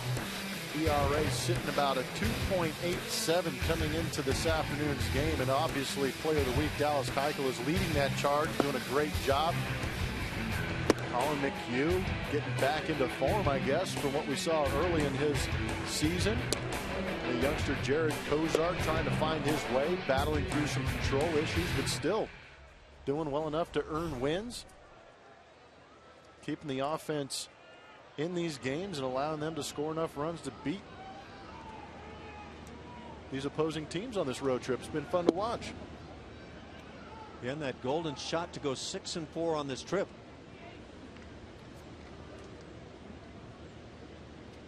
10-day road trips, 10-game road trips are not easy. I don't care who you're playing. You and I saw the 6-game winning streak last year. 2 wins in Denver against the Rockies, and then moved on to Anaheim, 4 against the Angels. Got a chance to see a 5-game winning streak right now with a win today.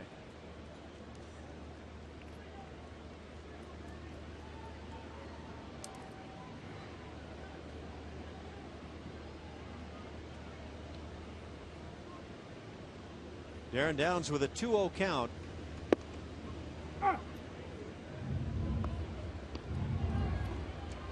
Billy Butler at the plate. He's 0 for 3, grounding out 3 times. We've talked about it, but a very different Billy Butler so far this year, hitting just .237. Squibbs went on the ground to first base. Guzman makes the play, and now 4 ground ball outs for Billy Butler. 1 for 4 in the first game, 0 for 4 in the second game. Now 0 for 4. That is not one guy that I would anticipate seeing a 1 for 12 series from. That's the guy you could generally count on coming in and seeing for 3 games, and he'd land about 4 or 5 hits in the series. A couple of doubles mixed in. Definitely some RBIs if guys are on base, but maybe putting a little extra heat on himself considering the power outage has been around for the Kansas City Royals. Downs gets another left-handed bat, Eric Hosmer, who takes a strike. Hosmer 1 for 3. He got the scoring started for KC in the 4th inning. a leg double, and now he lines one down the right field side. Springer cuts it off and fires back in. A 2-out base hit for Hosmer, his second hit of the afternoon. That'll bring up the shortstop, Alcides Escobar, who's 1 for 2.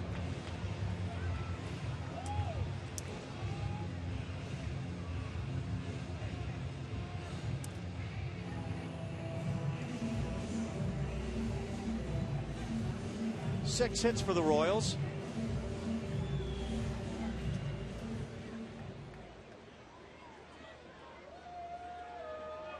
They're in the 4th inning now in San Francisco. Cubs and Giants scoreless. Downs throwing strikes, gets ahead 0-1. Edwin Jackson against Tim Lincecum. A couple of guys that you anticipate good things from. ERAs up in the 4s. 0-2 the count. Somebody talked about what a great signing it was, picking up Tim Hudson in San Francisco and Mike Morse. These guys have been pretty good additions. Those Giants just win. They've it's every other year. Yeah, it's crazy. The even year. Yeah. Yep. Pitch in the dirt. Giants leading by 4.5 over the second place Dodgers. Giants start the day 33-19.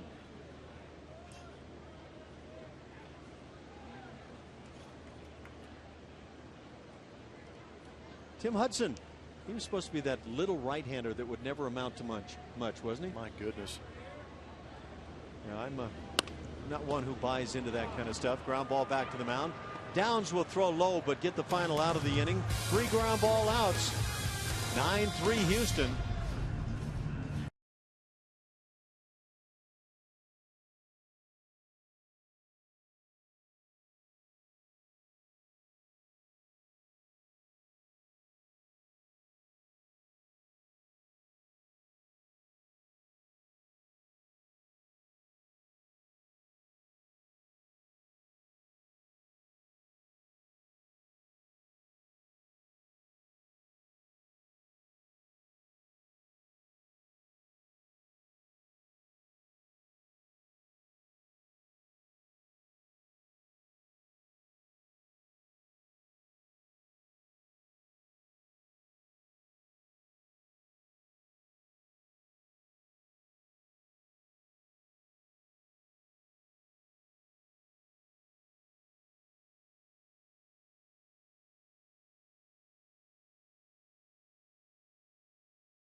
TNT Rewind, and this is what I'm talking about. Some bombs being laid out by the youngster George Springer.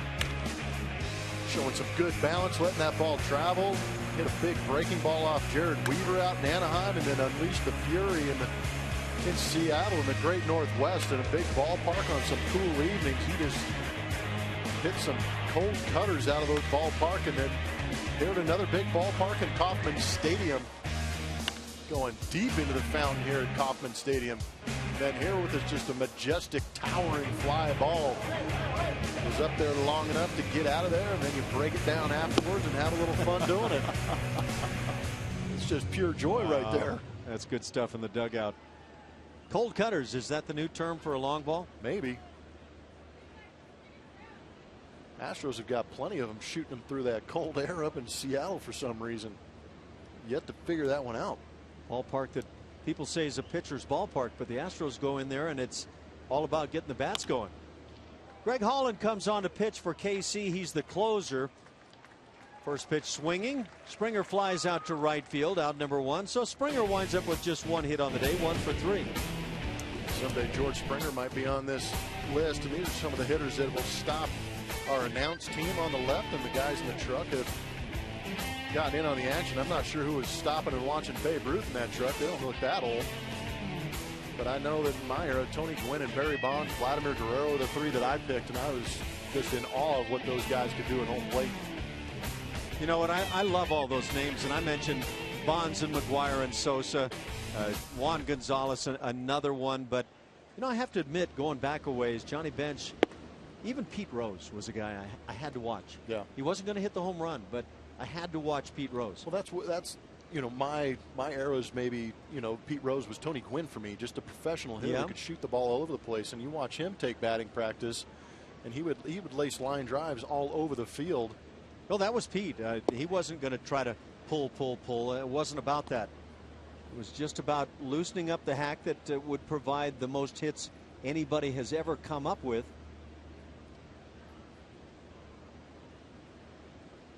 Kyle Farnsworth getting it loose in the Astros pen and right.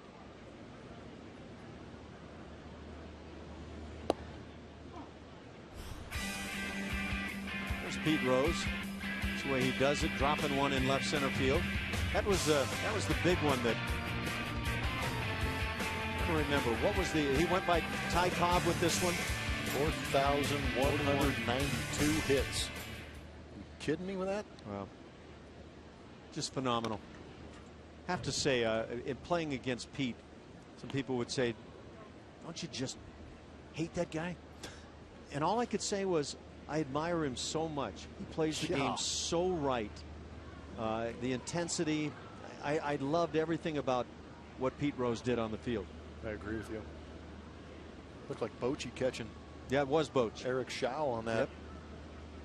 Giving up that big hit. There's Bochy, of course, the longtime and successful manager now of San Francisco Giants as well as the San Diego Padres. Boy, his days in San Francisco have worked out pretty well. My gosh, yeah. Almost felt like he almost kind of sort of was kind of pushed out of the San Diego situation with some of the new ownership and management moves they made. I think that was the case. How'd that work out? Not that Bud Black has done anything wrong in San Diego. He's a great manager in his own right. But Bochy, moving on. Presley hits it on the ground to short. And the second out of the inning, and we check in with Julia. Ash, I was looking at that list. Wow, it just gets you excited looking at the names on that list, including this guy, Bo Jackson. Wow, what an athlete. Someone just recently told me in Anaheim, a coach told me that when they watch Mike Trout, they see a little bit of Bo Jackson. What a compliment that is. Yeah, you know, that powerful running style, everything. That same type of athlete. I want to see Bo run up that wall and make that play. Every time I think Bo Jackson, I think of that play just tearing up the wall in left center field. Matt Dominguez stands in.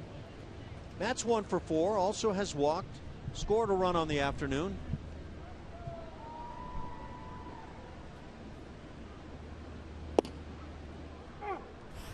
Jeff Bagwell, not a bad guy to watch. I'm sure there's plenty of people in Houston that are pretty upset with us for not putting this guy on the list. But I know when I got traded over there, and I sat in that dugout and had the pleasure of watching that man hit on a daily basis, I for sure watched. He was pretty impressive.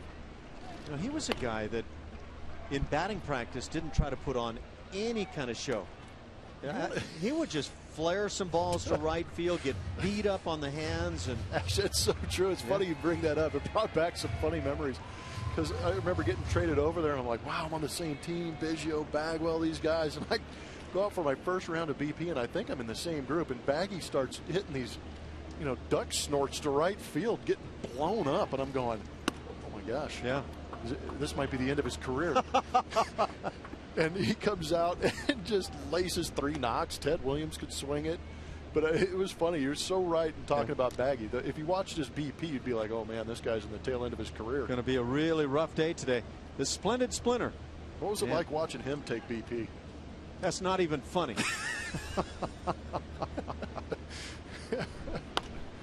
You see, I can't help it. I can't help it. I actually played a little bit against Carl Yastrzemski.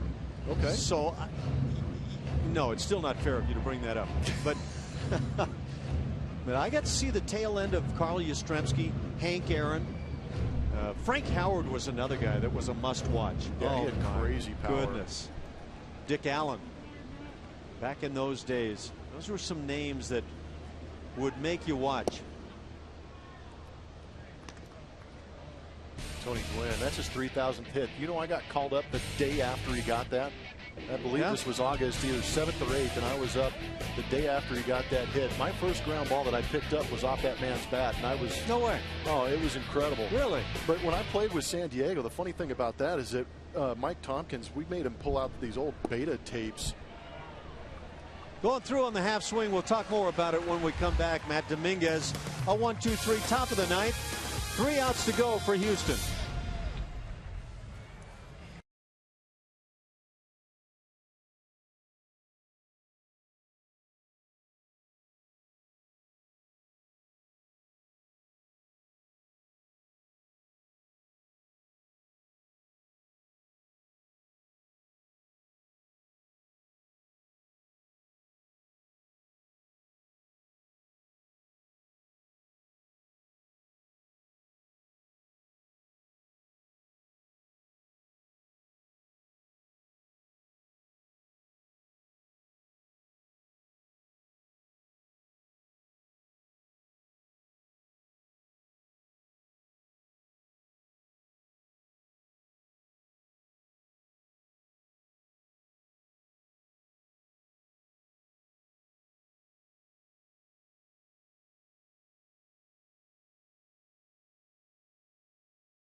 The Royals as we head to the bottom of the ninth, and this season at Minute Maid Park, every Friday night home game is followed by spectacular fireworks presented by Marathon Oil Corporation. The next Friday night fireworks is this Friday against the Orioles. Get tickets at 1-877-9-ASTROS or astros.com.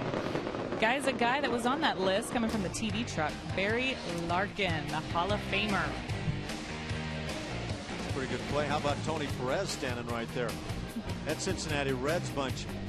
Back in the big red machine days, you almost couldn't find somebody in the lineup that wasn't on the list.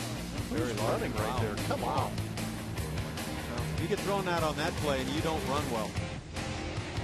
I played against him. He was real good. Yeah, the Reds had some guys through the years. No, it's just as we watch Barry Larkin, Eric Davis on those 90s teams. Yeah, that was impressive. I was just thinking about Reggie Jackson. How dare we forget to mention Reg, Mr. October. The original bat flipper. I'd catch behind him and he'd drop to that left knee and take the big swing. And it was fun, yeah. Kyle Farnsworth on for the Houston Astros. No, when I was in San Diego talking about Tony Gwynn, as we made our video guy there, Mike Tompkins, dig into the archives and pull out these massive, beta tapes that they would videotape those guys with in the early 90s, and he actually still had a machine that would play it, and we forced him to play those tapes constantly, and it wasn't a normal TV angle, it was those side angles, and you just watched his eyes, and the ability to put the barrel on the ball were incredible. Yeah, he could use the entire field as well as anybody. He'd see you moving in mid-swing and probably be able to, finesse it through a hole somewhere. A guy that I don't know if a lot of players watched a whole lot, Wade Boggs, one of the great hitters, but Boggs did some of the most impressive things in some of the figures that would get thrown out about popping out 3 times over the course of a season, or, just some ridiculous figures. Farnsworth has the fastball rammed into center field. That'll drop for a hit.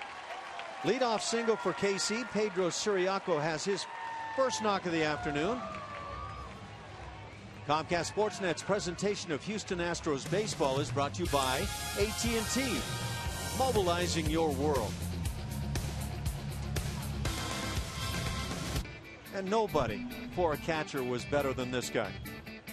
I mean, he took the game by storm. He was that youngster who came on, dominated the game on both sides. You couldn't run against him. You couldn't pitch to him. He could hammer a baseball. The Big Red Machine had some great players.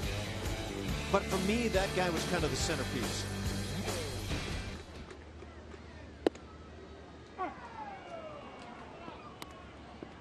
Nobody out as Brett Hayes stands in. Royals slugging catcher 2 for 3 on the day with his first homer.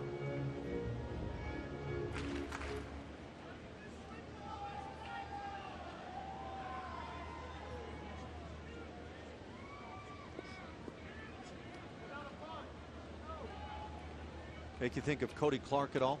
A guy that's battled around for a long time. I thought we were talking about must-see hitters. Cody Clark would be on that list, would he not? He turned into it when he wasn't getting those knocks. We were sure cheering for him, weren't we? What a great guy. He was a great guy. You know, he did a heck of a job defensively for the club. Stepped away at the season's end last year. Really got that cup of coffee and really. Yep, that's the story I believe I recall hearing. Wow. Somewhere in the offseason said thank you for the memories and moved on. Cody Clark is the Kansas City bullpen catcher? Is that, yeah. How Okay. about that? Pitch is lined to right field. After coming in, Springer gets back to make the play, and out number 1. Julia knows all about Cody Clark. I do. I saw his wife and new baby yesterday. But he is here. He's in Kansas City, bullpen catcher. Good for him. Yeah, Wild running into them. It was great. Do you recall the story, Julia, about how he stepped away from the game as a player? I knew a little bit about it, learning about him from last year, but I'm not sure what happened this past season. There you go. There he is. What a great thing. He gets to tell everybody he got to spend some time in the big leagues. You know what? He could throw out a would-be base thief as well as anybody we watched last year. Sure could. And it wasn't like he had the strongest arm we had seen. He was just quick perfect feet, quick fundamental. hands. Everything was quick. Gerard Dyson at the plate. The Astros are not holding on the runner at first, Siriaco. Seeing the Royals go ahead and run, and I see no problem with it.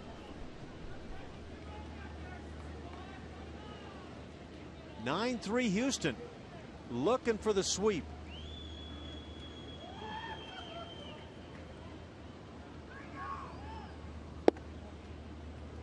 Just outside, 2-1.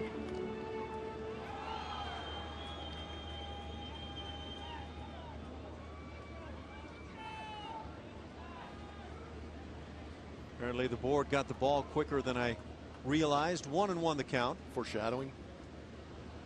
Okay, I was anticipating that. So there's your 2-1. You are that good. If only.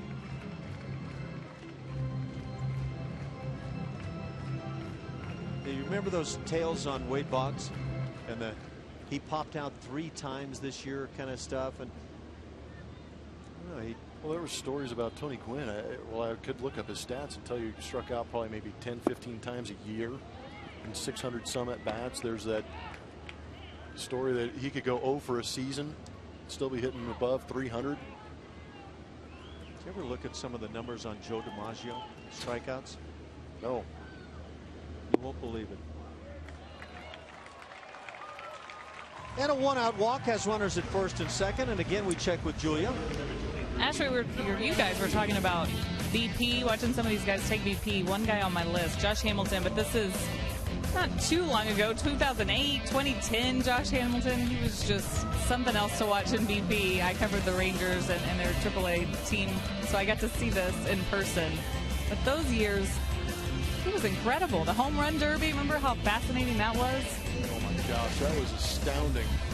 He had, what, 28 in that first round? Or he was hitting them off the back of old Yankee Stadium, too, just annihilating that place. That was incredible. But those 2 years, I mean, he's hitting 350, 360, 40 home runs or something, 120, 30 RBIs. Those were ridiculous years. Aoki takes a hack and fouls it. You might be shocked, but Aoki's not going to make my list. Well, you've been watching closely all afternoon. I'm not sure why you would say that. I don't have a choice. Yeah? Okay. I mentioned Joe DiMaggio. Yeah, hit me with some good numbers. Really make me feel good about my career. Yeah, these will make you feel good, all right. I'm trying to find the particular year. He's got some stuff here in terms of strikeouts or lack thereof. He had 622 plate appearances in 1941 and struck out 13 times. Come on. Farnsworth misses inside. It's 2-1.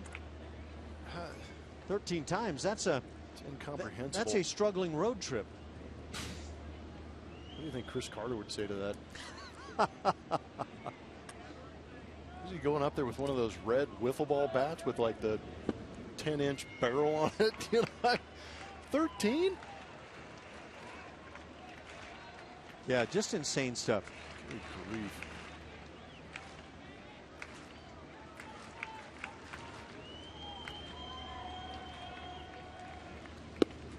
Strike at the knees. It's 3-2. You don't want to come in the ninth inning in a 9-3 ball game and start walking people. Joe DiMaggio, 56-game hitting streak. That's one of those untouchables. Yeah, and then what was it? He followed up after missing the one game with 20-some more. Yeah, I think it was like in the mid-20s. Yeah, you're right. Fly ball to left field. Racing back and toward the line, Grossman, he makes the catch. That's 2 down here in the ninth inning, and we just happen to have a little peek at Joltin' Joe. Just making it look easy. Well, think about George Springer going back on some balls recently. It's a very different age, but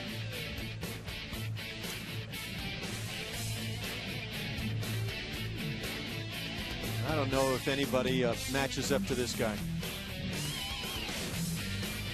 Wouldn't you love to have seen him play in a modern era? Yeah, I would. Do you think the numbers would match up, or you just... Oh, I don't think they'd be like they were then, but I have a feeling... You know what's crazy? He's probably swinging like a 40-ounce bat right there. Yeah. Ground ball hit towards second. Altuve will charge and make the play and just get Jimmy Paredes going down the line. That does it as the Astros close out the 3-game sweep over Kansas City. They've won 5 in a row. They've got some hot hitters, including Chris Carter and George Springer. They've got some hot pitchers. This is a ball club that's doing some things right as they head back home tomorrow night against the Baltimore Orioles.